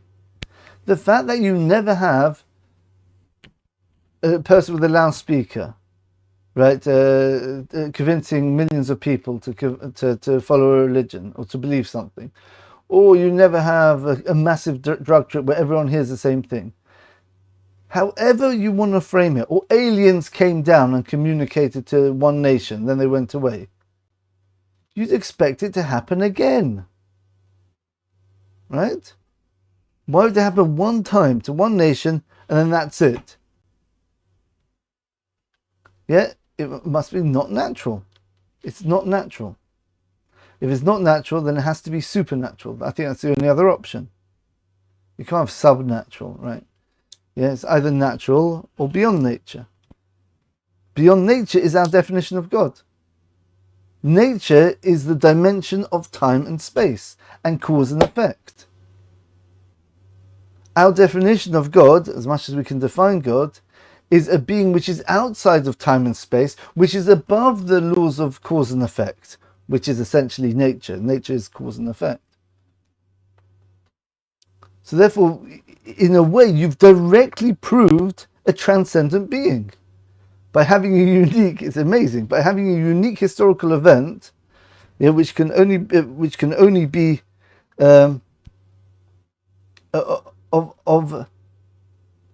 a communication with a higher being. That higher being must be transcendent, supernatural, right? Okay. Whatever it is, whatever the story ends up being, you can look at it a slightly different way. The fact is, this story shows that there is a supernatural element in the story. So let's say it wasn't God who spoke to them, but there's definitely God involved in the story somehow. Maybe it wasn't. Maybe God gathered everyone together and set up these miraculous speakers. Yeah, Moses was able to speak to. There's still God doing it. It can't be a human doing it, because if a human was doing it, it would be natural, and therefore the story would repeat itself in some form. It doesn't even have to be another story with loudspeakers. It could be another national revelation. If it's possible to get millions of people to believe the same thing in one go. Right? I suggest you listen to Rabbi Kelemen's lecture. He's much more eloquent than I am. I'm more sort of blunt, sort of like a chisel things out nice and square for everyone. So some people appreciate that more. I try to be very, very thorough and rigorous, so I'm not leaving anything out. Try to look at it from different angles. Okay, so and this is a beautiful answer, and we're going to see with the challenges. So the final part of the lecture today is the challenges to these proofs, right? And we're going to see that Rabbi Kelemen's one basically answers all the challenges. Okay, so let's just recap quickly the four approaches. The four approaches are, right, Rabbi Gottlieb's approach, that anything which has got three elements: a national tradition, that means a whole nation has this story as part of their mythology, as the natural their national history, and the tradition is about something which, according to the tradition, it's something everyone directly experienced, as opposed to a national tradition about some sort of unseeable Greek god which came down and helped them win the war, right? Which was not experienced by the whole nation. No, it's something which is experienced by the whole nation, and it's part of the tradition, and it's something big enough where they're not likely to forget. It always proves to be true, in as much as it's never been refuted, and none of these narratives which have these three elements have ever been refuted. So therefore, scientifically, it's reliable to assume it's a good theory, and the giving of the Torah fulfills those three criteria. So therefore, it's a good theory that God spoke to them. Second of all, there's the Kuzari's approach, that if you try to invent a story which is large enough that people would have known about it, then people will reject it if you try giving it to them, which is very similar to the first approach. Yeah. If you tell someone that a volcano happened in London like 30 years ago and then it disappeared, no one will believe you, because I would have heard about it, right? So something which is so fundamental to the Jewish faith, right? The giving of the Torah, and the only time that documented that God's actually openly spoken to a whole nation, that you definitely would have heard of, and probably not just in the Jewish tradition, probably again other nations would have known about this as well, you'd assume. Not necessarily, other nations might want to hide the fact as they didn't get that privilege. The third approach is Rabbi Kelemen's first approach, is that Applewhite Theory tells you that people are gullible and they'll believe anything you say unless they can verify the lie. So therefore that means that the Torah could not have been given to a people by Moshe, and Moshe saying, you are, God spoke to you, because they'd reject that straight away. So therefore the only other option is that Fred comes to speak to them and tells them, oh, Moses gave this 1,000 years ago to your ancestors, right? And that's why he says he spoke to you, right? Why can't that be, 1 minute, why can't that be possible? Yeah, because I didn't mention this before. Yeah, because the Torah said that it will never get forgotten. Yeah, it will never be forgotten. Right, the Torah will never be forgotten. So therefore it's not possible, according to the words of the Torah itself. So he's saying that, oh, Moses gave you, look, this is given by God, right? And Moses said that I'm giving to you, i.e. you here now's ancestors from 1,000 or 3,000 years ago, right? Okay, so let's assume, so the people today will be saying, all right, if that's true, then all the words in the Torah are God-given, right? And they're absolutely true. They're infallible. What about this verse here, which says that it will never get forgotten? According to you, it's been forgotten. You're the one reintroducing it now. So that's why they reject Fred. That's why the past theory can't work either. The present one won't work because of Applewhite Theory. Okay. The fourth one is that natural events repeat, right? And something which is not natural is miraculous or supernatural. Okay? And that implies that it's not a man-made religion. It means there must be some element. If it was purely man-made, it couldn't have gone that drastically out of the normal pattern of regular religion. So therefore, there must be some element, even if it's a bit man-made, but it has to be a bit transcendent being made as well.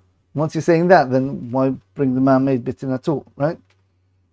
So that would mean that it's at least reveals there is a transcendent being. That's a proof for God. And the fact that it was the Torah, it shows that the Torah is divine, it's given by God. Okay? Now, challenges to this lecture. Okay, so we need to steelman the argument best we can. So I tried thinking very hard about different challenges to this, just to make sure we're not biased. And let's try questioning this approach. Let's see if they find some potential questions. Thinking about trying to refute these proofs. So one question on this is, fine, maybe it's true. Maybe it is a true narrative. Okay, good. So we're making progress. But maybe later on, God changed his mind. He made an update. Right? Number of religions called the Abrahamic faiths, right? Claim that, right? They say that Judaism was true, and the Christians said that God rejected the Jews because they were a bit naughty, or very naughty, and he was forced to get a different prophet, a different nation to follow it, or maybe the real Jews, whatever, right? And he had to change things. Or Islam also claims something similar. They believe in Judaism and Christianity, but then there was a second update, right? A third version, which was Islam. Then you have, I think, there's another religion. Was it Sikh or Baha'i? I think it's Baha'i. Baha'i believes in those religions, and then it evolves again. They got Mormons. They branch off Christianity, whatever. Right. So how do we know that the Torah is definitely divine? Okay, according to this question. The question is, how do we know it hasn't changed? So the first approach is, yeah, maybe it's changed. But where's the weight of the evidence? The weight of the evidence is that God gave the Torah to the Jews, right? And now you want to suggest that God changed his mind and gave it to another religion, not with a national revelation? So you don't have this miraculous, supernatural way of verifying the validity of these new religions. There's no direct speech from God. And says, well, Jesus was, they don't want to say it, right? Part of the Trinity. And he told us, no, Jesus was a man. At least according to the people who observed him. He might have been a righteous man, according to them, a holy man.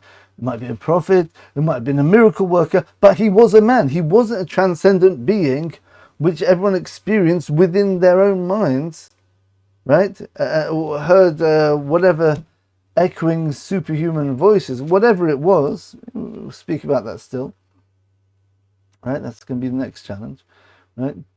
But whatever it was, the experience of people was it was a man, right? It says there's no difference between someone claiming God spoke to me or saying I am God, right? If Jesus ever even said that, that's very questionable itself. There's lots of evidence in the New Testament that Jesus did not see himself as God. He saw God as someone, a being outside of him, someone he feared, he prayed to. You don't pray to yourself or fear yourself, right? I'm sure that Christians would agree he wasn't schizophrenic, right? Either way.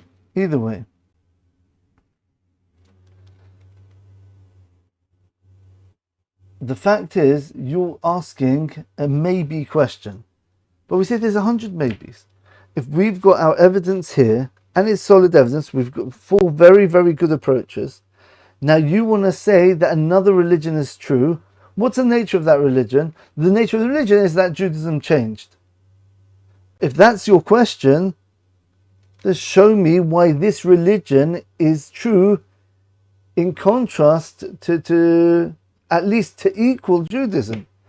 But when we look at it carefully, we see they're just one of the other 14,999 religions in terms of the way the religion starts and develops.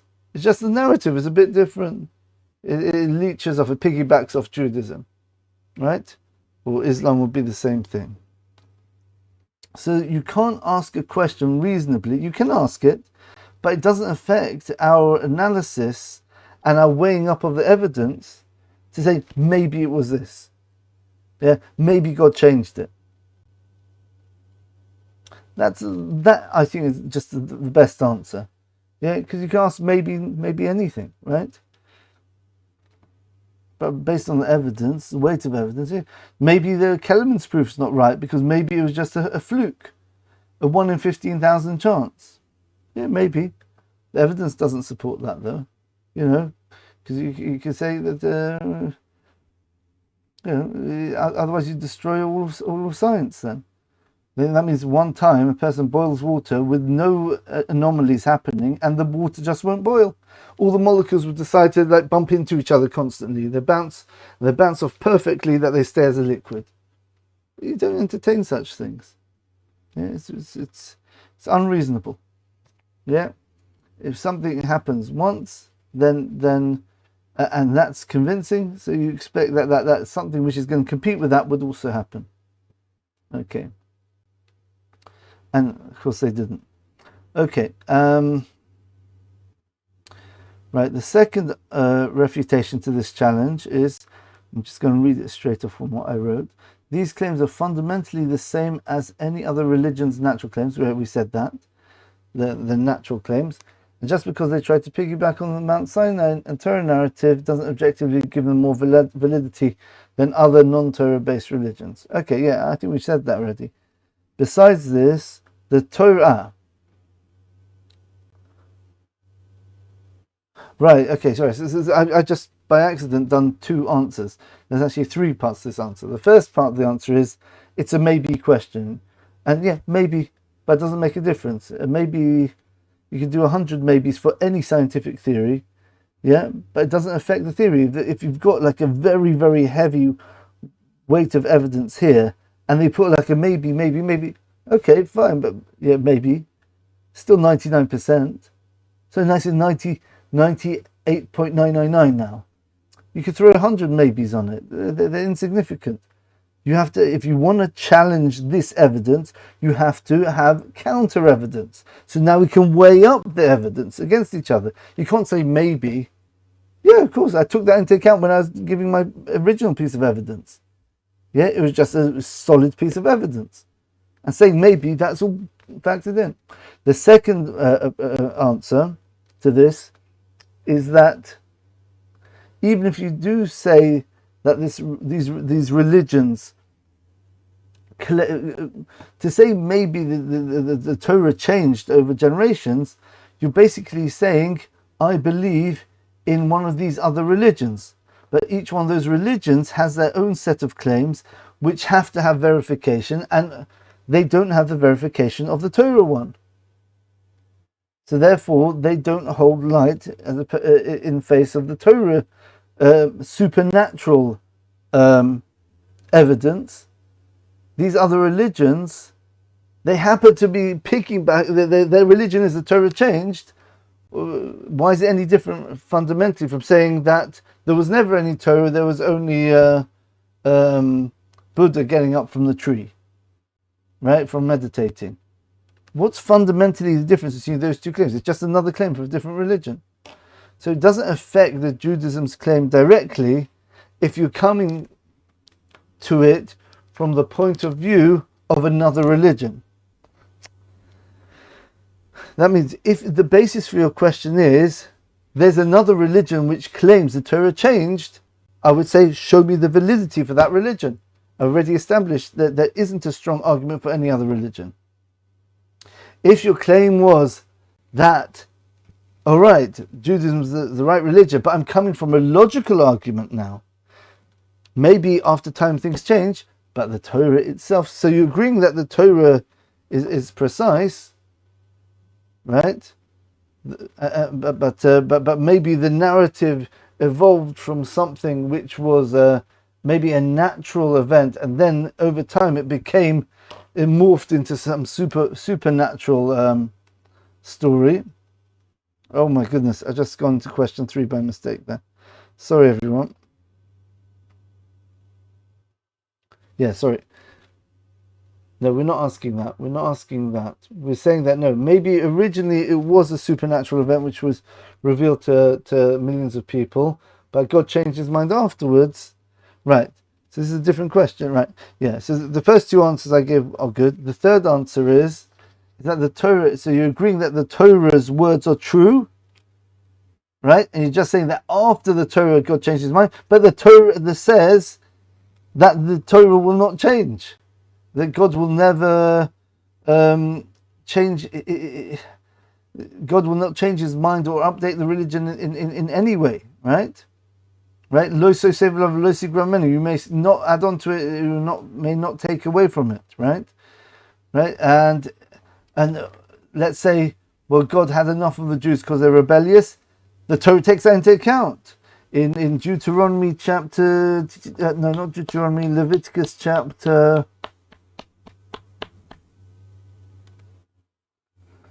Give me a sec. 26. I think verse 41 or 42. I'll show you the verse inside. Here we go. Right, so this is chapter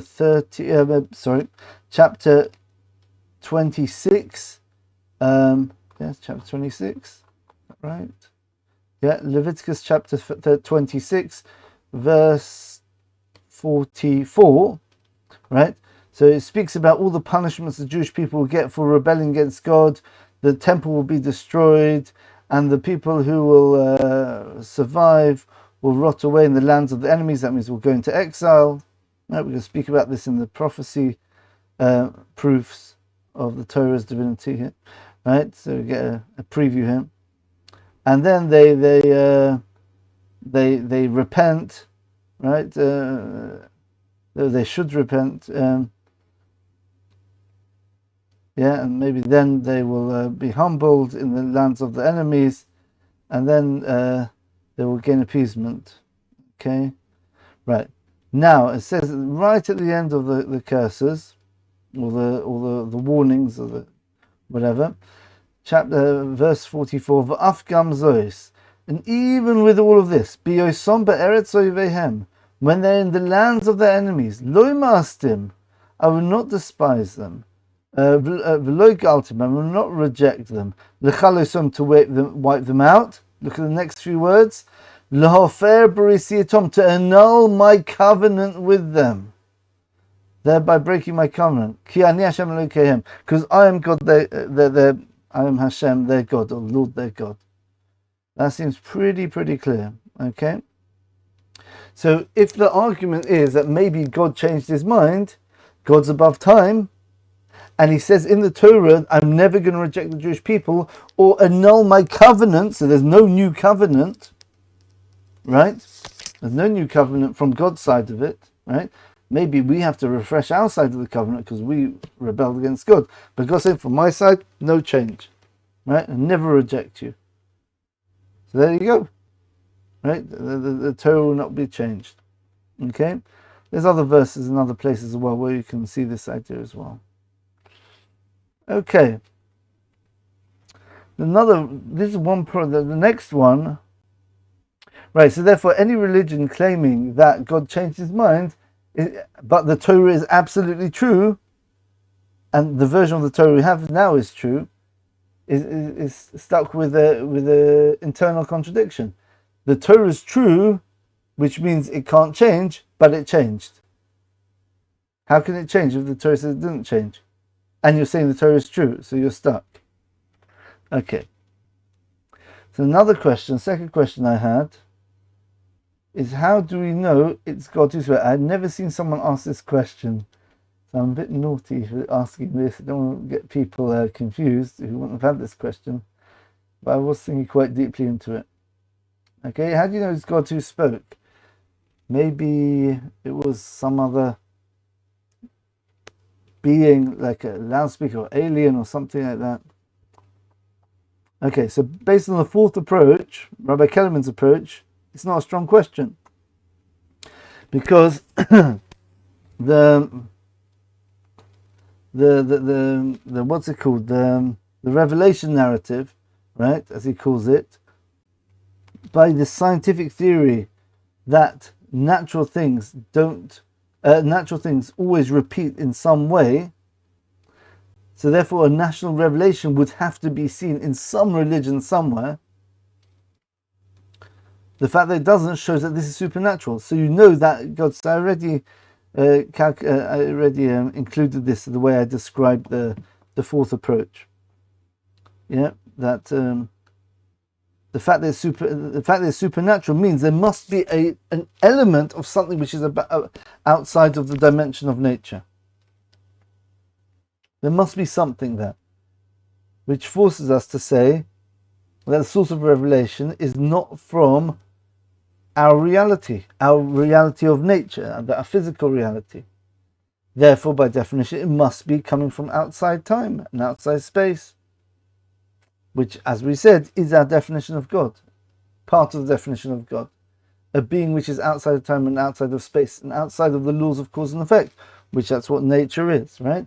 We know before the singularity, there can't be anything which caused the singularity, right, in terms of the laws of cause and effect, because that is the beginning. The first cause is the singularity. But what brought the singularity into being? Right? Because time was already there. It just slows down. But okay, so just skip infinitely backwards in time. You get to a zero eventually. But that means there's something which started that ball rolling. Right? So there's something which is outside of time. That's how we understand God, an unknowable being outside of time and space, which is outside of the laws of cause and effect. That in itself is one of the philosophical proofs of God, by the way. Can't remember what it's called. There's a name for it. Okay.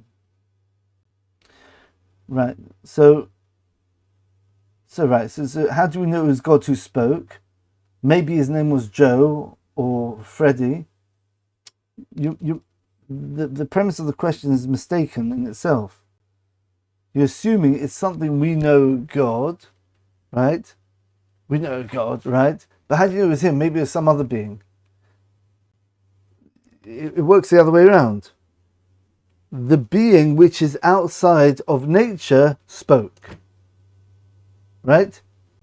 We call that being God based on the definition. It's not like you've got me, Adam, and I've got these characteristics. Adam is clever, handsome, humble, very humble, right? Right. So maybe it was a different being with these characteristics, right? Okay, but that could have been a good question. Yeah, but if you're saying that no, the way we define a being which is intelligent, handsome, and humble, we'll give a label to that. We'll call that Adam Herskin. So therefore, right, so it must be me. It can't be anyone else, because my name is a definition of the definition of me is those things. It's not the other way around. It's not that you got me and I have external characteristics imprinted upon me, so to speak. Is that I am the definition of those things, right? I'm a result of the definition of those things. So therefore, when we define God as a being outside of nature, essentially, outside time, space, and cause and effect, then once you show that the giving of the Torah demonstrated a supernatural event which implies a being outside time and effect, just transform those words outside of time and space and cause and effect. Let's put a quick label on it, God. So you've proved God. You've proved that being which is outside of time, space, and cause and effect. There you go. Right? So how do we know it was God who spoke? Yeah? We don't know it was God who spoke. We know it was that being which was outside of everything which spoke. We just happen to call it God.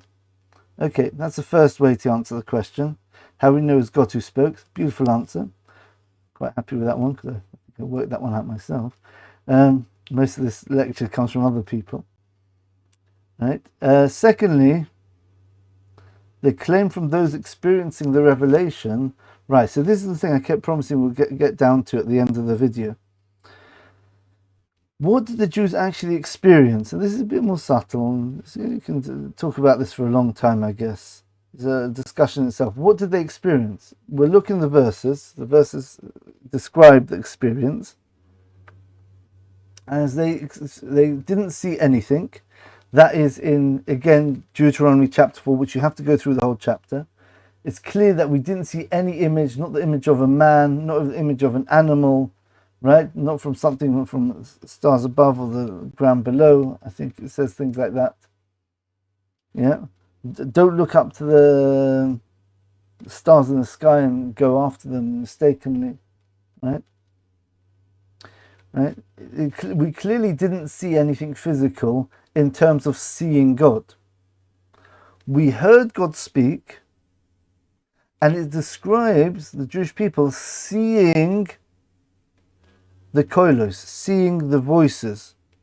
What do you mean seeing voices? Voices is something which you hear, which you understand. Seeing something means it's blatant. We spoke about this on the Hanukkah lecture, about the difference between a prophet and a sage. A prophet is someone who sees. I see the reality clearly, right? A sage hears things. I hear what you're saying. I hear the ideas which you're trying to give over to me. That's the difference between seeing and hearing. The Jewish people saw the voices.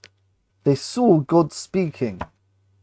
When God said, I am God who took you out of the land of Egypt, you should not have any idols in front of me, they saw that speaking. But what does it mean? They saw the words in the sky. They saw the letters of the Hebrew alphabet, the alphabet, Onochi, and Aleph, and Nun, Chaf, and Yud, Onochi, I. It doesn't say that. They saw the voices. That means you have to say it was a transcendent experience where they're able to see something which normally you can only understand. That means something which you can only understand philosophically, which is God's existence, a transcendent God, about time, outside time and space. they were able to experience that on a level where they saw it and it was real, as if you could touch it, as if it's something you could see right in front of you. That means they were shown a clarity of God's existence. Amazing idea. They were shown, as it mentions in that verse we mentioned before, in Deuteronomy, what was it? Chapter 4, verse 35. Let's bring it up now. I've been mentioning it so many times. Right, here we go. Here we go. This is the famous chapter 4, where loads of the fundamentals which we're speaking about in this lecture and coming up lectures are found. Deuteronomy chapter 4. Here you see verse 15. We just mentioned it. Guard yourself very much, because you didn't see any image on the day that God spoke to you in Chorev, that's Sinai, from the fire, lest you destroy yourself, right, or become corrupt, and make for yourself a graven image, the form of a man or a woman. There you go, a certain religion which believes God's a man. Yeah, that's out the window. Don't make an image of any animal which is in the land, or birds, any creepy crawly on the world, on the ground, any form of fish which is in the water. Lest you look at the heavens and see the sun, moon, and the stars, and you bow down to them, you serve them, because God gave it to the nations under the heavens. There's two explanations in Rashi, by the way, there. I'm not sure if I should show everyone this. It's very controversial. Where is it? Asher Cholak, where God appointed the sun, moon, and stars to illuminate the people, that means to shine on the world, to give light to the world. Another one, he gave them the power, because we know that God channels his energies, he hides his powers through the laws of nature. Part of the laws of nature are sort of the pseudo-natural realm, which is the sun, moon, and the stars, where God channels spiritual energy through these sort of windows, you could call it that, the sun, moon, and the stars. But people make the mistake and they serve the stars directly, thinking that they're the source of the energy, of the divine energy, and they serve the sun, moon, and stars directly, as opposed to recognizing them as just channels through which God channels his power. And according to this one opinion, God didn't stop them from making this mistake. This is a whole discussion in itself, right? Maybe he's giving them free will in order to, so you want to believe that there's another power besides me, and you want to go to one of my intermediaries instead of me directly. That's your free will, and that's going to destroy you. That's going to be the setup to punish you for choosing the wrong thing, right? And then it speaks about the warning of the Jewish people: if they stray from the path, then there's going to be terrible destruction. Right, and we're going to come back to this verse in a minute. These two. This is the final part of the lecture today. Okay, but verse 35. Atohor eisa lodas. You were shown lodas, to know. That means God showed something to the Jewish people at Sinai, because this is what this whole chapter is talking about. They were shown something in a way where they will know Ki Hashem hu Elokim, that God is the Lord, or the Lord is God. The way I say it, that God is the master of all powers of nature, right? Ein od milvado, there's no other power besides him. So this is what the Jewish people saw. Yeah, if you look at Rashi, very interesting how he explains it based on the oral tradition. You have been shown, I'll just read the English here. When the Holy One, blessed he, when God gave the Torah, he opened for Israel the seven heavens. These are 7 layers which separate man from the supernatural realm, whatever that is. I'm not going into that now. That's more the Kabbalistic side of things. And just as he tore the upper regions, so he tore the lower regions. So therefore, basically, the barriers between us and God, he ripped open for that event, and they saw that he is one. They saw that God is one. And that's why it says, Atahore Saladas, you've been shown to know. Okay, so that means that fits in nicely with what we said, that the Jewish people saw the voices. That means something which you can only understand, because we speak about the whole time. Philosophically, we can understand God is one. I can hear the arguments, the explanations, the logic behind it. Yeah, they were shown that clearly. That means in a way where they didn't have to understand it, it was apparent. And in fact, that's what's going to happen when the Messiah finally comes. The whole world will know God's existence. You won't have to work it out anymore. You'll just see it apparently. It's obvious. We'll go back to that level which the Jews were at Mount Sinai, but the whole world will experience it. Hopefully it will come this year sometime, but still been waiting. My Armageddon lectures were not as imminent as I thought they would be. We were already a year overdue, according to my calculations, which I shouldn't have done anyway. But when the Mashiach comes, the whole world will know about God without having to even think about it. It will not be obvious, because we remember God did these miracles. It will be so obvious that you wake up in the morning and your reality, very similar to the Hanukkah lecture we just gave. What was it like? What was the mentality of mankind before the men of the Great Assembly? We said that the reality was there is a transcendent being, right? The question is, which one are you going to go to? You're going to go to God or to the idols or the sun, moon, and the stars, right? So it's going to be sort of along those lines. We're going to wake up in the morning and realize there's a higher being, and there won't be any discussion about it because it'll be obvious. As it says in the book of Isaiah or Ezekiel, I can't remember, I get them confused sometimes, that they will all know me from the greatest to the youngest. Even a child will know more than the greatest sages. Yeah, I point to myself. The greatest sages do now, right? Yeah, obviously not the greatest sage.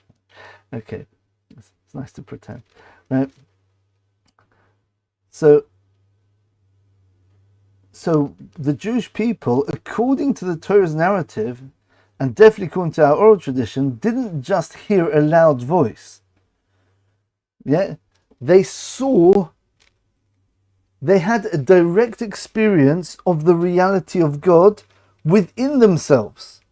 It wasn't something outside them. They saw it in their mind. That means they perceived God's existence. Not just there is a God. They perceived God's existence so much that they perceived his oneness and that there's nothing else besides God. And they died. When a person gets to that level of knowledge of God, I don't exist then. So what happens naturally? They die. So God took their souls and put them back in their bodies. And they still remembered what they saw. That's the key here. Right? They still remember what they saw. Right? That was a terrifying, awesome experience. And we know from descriptions in the later chapters in Deuteronomy, is it the very next chapter? Chapter 5 maybe. Yeah, it describes the Jewish people being terrified. And please, he said to Moses, stop God speaking, we can't take this anymore. Right? Because to feel your own non-existence in such a powerful way is terrifying. Yeah, some people didn't. Some people were very happy. They said, we don't mind dying, this is amazing. Right? Being at one with God. Who cares about me? They're God. Right? So it must have been an amazing experience, but for some people it's terrifying. Right? Okay. Okay, so therefore the revelation at Sinai was not a physical or sensory thing, where the senses, as we explained many times, senses are only a bridge between you and the reality you're trying to perceive. Right? So therefore there can be in the interface there might be a problem, right? Like you're looking at me now, you think, wow, I can just reach out and pull his beard. And then your hand bashes into the screen, right? So, oh, it's an illusion. It's just light which made it look like he was right here in the room with me. But now we're all used to looking at screens, so we know it's not the real person there. Or is it? Ah, right, sorry. Okay, I'm being a bit silly here. Okay. It's good to think about that. Right, so nothing was seen, only was heard, and it wasn't simply a voice. It's described as direct knowledge, knowledge of God directly, not through the sensory perception. It's through the mind, da'as, lo da'as. Remember we spoke about the word da'as? Atahoresa, you were shown lo da'as, to know. That's internal knowledge. The knowledge of self. That was at one with our own internal knowledge. So it's the same way we know that we exist without having to rely on external knowledge.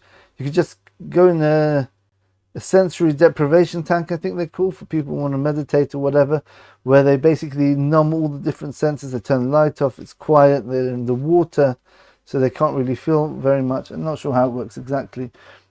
Yeah, but then what's left? So therefore you're not in contact with anything outside of you, but you're in contact with yourself.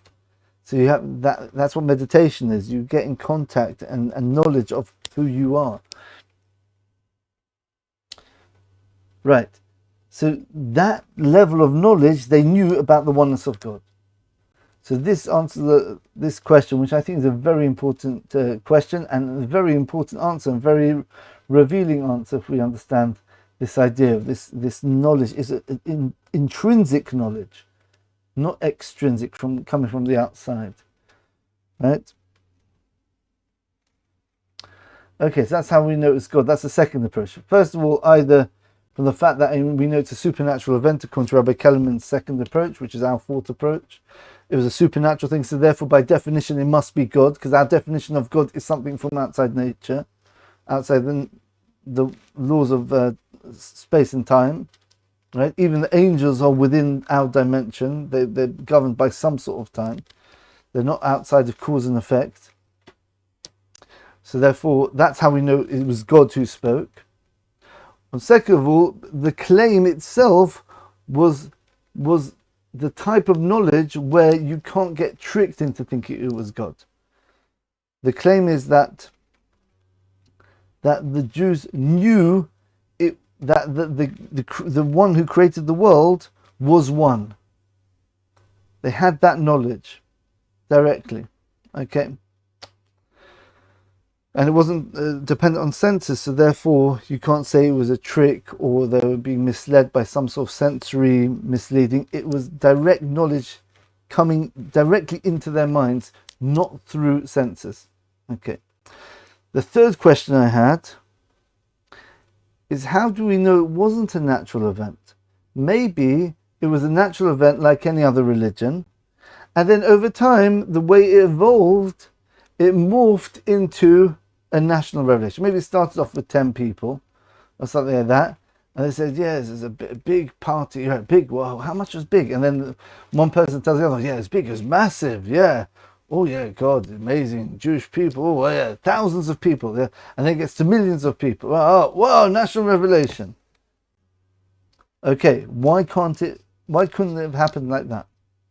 Right? Why couldn't it have started like any other religion and then it just uniquely morphed into this national revelation? I think you can hear by the way I asked the question that we've got the answer in the fourth approach already. Right? So based on the fourth approach, if this is a natural way for religions to evolve, then you would see at least one other religion or a number of other religions, supposedly, assuming it's natural, which starts off like a regular religion and then over time it evolves into a national revelation. Okay? Then we would expect that from some other religions, but we never see any religion ever making this claim of national revelation. Ever. Right? So this fourth approach is absolutely brilliant. It just answers so. That's why I'm so impressed with this fourth way, the Rabbi Kelemen's second approach. It answers literally almost every single question you can ask. It's just brilliant. I'm not even sure. I don't know. I don't want to say this. I don't think Rabbi Kelemen realizes how good this answer is, how incredible this answer is. I know he appreciates the answer very deeply, but it answers other questions which he might not have thought of. I don't know. Maybe he did. Maybe I'm projecting too much. They assume other people don't know so much. I don't know so much. Right. So there's one other question. There is a religion, and it's actually the world's oldest religion, Hinduism, right, which actually has this claim. It claims a national revelation. Right? Rabbi Kelemen speaks of a very amusing story. Listen to the lecture there. He said when he was listening to the person describing the narrative, he started picturing himself, wearing a turban and things like that. And, how would I be as a Hindu? Right? He's a very, very rational person. He follows where the evidence goes. So he's really entertaining the idea. Well, at least for a short time, until you realize the refutation. So the story goes in the Bhagavad Gita or something like that. I think that's the name of the Hindu book. That there was a battle like a long time ago, and between two armies or whatever, two nations, and then as it was going on, their deity appeared from them from the heavens, and everyone just collapsed dead. Wow! So there is another religion which has a national revelation. So maybe man-made religions can't, because Hinduism and Judaism can't both be true. So it's possible for a man-made religion to end up with national revelation. So Rabbi Kelemen, in that story, he says he just came to him a verse, which is the one I just mentioned. Yeah? What's it say in the verse here? In verse 33. Ask us, when you ask the questions from the days, from the time that God created man and the world, from one end of the heavens to the other, right? That means the whole of human history. Has there ever been an event like this? Or has anyone ever heard of such a thing? That means what the Torah is asking now, is challenging, is it saying two things. Has there ever been a national revelation? Or has anyone even tried to fabricate a national revelation? Why hasn't anyone at least tried to make a national revelation? Well, I think we know the answer from the Kuzari principle, because if anyone tries making a national revelation made up, they'll get shot down straight away, because you can see the lie straight away. Right? Okay, anyway. Right, so the verse continues. So what is it? Hashoma oil, has a nation ever heard Kol Elokim, the voice of God himself, Medaber mitochesh, speaking out of the fire, Kasher Shemata, as you've heard at Torah, Vayechi, and lived to tell the tale, Vayechi, and lived, right? Vayechi, have they lived afterwards? That means, what's the Torah telling us here? The Jewish people heard God speak, they died, and they got resurrected with all their memories, with their knowledge of this deep knowledge. And they were on a very, according to our tradition, they were on this level for 39 and a half days until a few people started serving the golden calf, which itself is its own discussion, whether it was actual proper idolatry or not. Yeah, because it was clear that they were trying to celebrate and make a festival La Hashem, for God. So why were they serving the calf? Very, very deep discussion, and maybe we'll touch it on once. It's not really, it's one of my topics which I like to speak about, maybe not for this channel, because maybe it's a bit more advanced. Yeah, maybe I can. It's more... People who are familiar with Jewish ideas will find it a bit easier to understand the ideas there. Well, I can't see why I can't do it. Yeah, maybe we'll see. Anyway, so the Jewish people are on an extremely, extremely high spiritual level of absolute oneness with God, right? It says they were just like standing there waiting for the tablets to come down. The tablets were meant to come on the 40th day after God spoke to them on the day of the giving of the Torah. Yeah? The giving of the Torah, he didn't give the tablets there. The tablets were on the 40th day, and of course we know they didn't get them because Moses smashed them because he saw some of the Jews serving the golden calf. That's in chapter 32 in Exodus.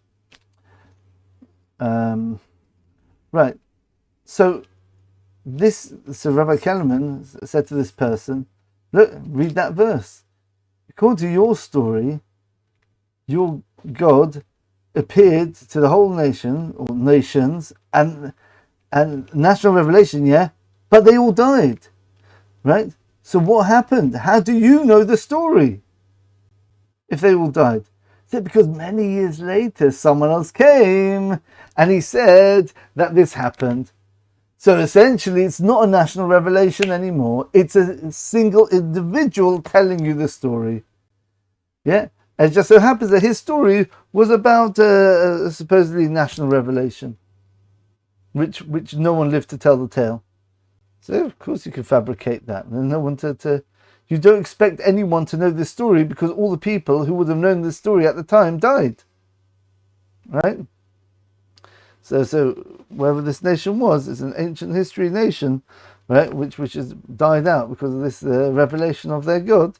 So obviously that's why no one would know about it. Okay, right? Whereas the Jewish narrative is that even we happen to have died, that's not essential. We have to have died, but the main thing is we live to tell the tale afterwards. Yeah, we were resurrected twice actually. Yeah, we died, then we came back to life, and then he said something else, and we died again, came back to life again, and that's when they said, "Please, enough! It's too much." Right. So that is, the uniqueness of the Jewish foundational narrative of the revelation narrative, and we've shown 4 approaches why this is a reliable narrative, why it actually indicates a true event that actually did happen, either from the fact that scientifically, yeah, if you have 3 elements of a national tradition, national revelation, and a significant event, right, that it never if any nation has those 3 elements in a certain narrative, it's never been disproven. Some of them you can't disprove, some of them you can disprove, but they never have been disproven. So therefore it fits the criteria of a scientific theory, so therefore you can assume that it's reliable. Second of all, intuitively, logically, a person would reject any suggestion of a mass revelation in the past if he definitely would have known about it without you telling him. and since this person trying to introduce this new religion, Judaism, to a person at some point in time, is saying that 500,000, few thousand years ago, your ancestors heard God speak, and it's the only time in history that this has ever happened to any nation, is that I would have known about that. I would have heard rumors about it. You're the first person to speak about it, reject you out of hand. Third approach is based on that the Torah is, there's only 2 ways that the Torah could make sense if it was given by a man, right? That's either he's saying, I'm giving the Torah to you now, and you heard God speak, or I gave it or someone gave it to your ancestors, and they said to your ancestors, you heard God speak. And we said that either way, there's a flaw in that, because if it wasn't true, there's no way people will be gullible enough to believe it. That's Applewhite's theorem. The Applewhite theorem that people are gullible, they believe anything unless you can test the lie. And so either you now who are trying to be convinced by this person introducing Judaism to you would detect the lie if he claimed that you heard God speak. No, I didn't. You're rubbish. You're a nutcase, right? Go away. Or he could say that no, it wasn't you, it was your ancestors, and in that case, the claim would be that your ancestors heard God speak, and Moses told them directly, you heard God speak, but they wouldn't have accepted that if it wasn't true.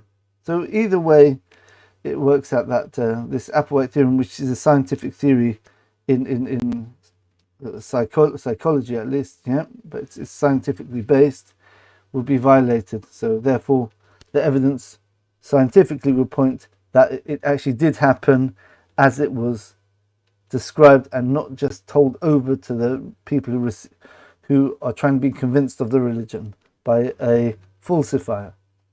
And the fourth approach was that natural events repeat themselves, and since this is a completely unique event without any parallel, so therefore this shows that it's supernatural, and supernatural means a being outside time and space, which means God. Right? Very good. And that's the first proof. The first proof is the giving of the Torah at Mount Sinai, and we've got four approaches to validate this and to show how it's solid, very meaty, very significant evidence, and it's very weighty, and I can't see a refutation to it. Yeah, you can say maybe this, maybe that, but again, in place of solid, heavy evidence based on seemingly scientific, rigorously scientific based approaches, it's very hard to argue with that, and you definitely can't do it with a maybe this, maybe that, because that's just, you can say that for anything. Okay, very good. I hope you enjoyed that. Very, very long in the end. And thank you for listening, everyone. I hope it enlightened you. And it wasn't just about the proofs. I threw a few Jewish ideas in along the way, so hopefully kept it interesting in that respect as well. Please leave any comments or questions in the bottom. I'm expecting a lot of questions for this one. Hopefully not, because I explained it so thoroughly and rigorously that people say, oh, he already answered that.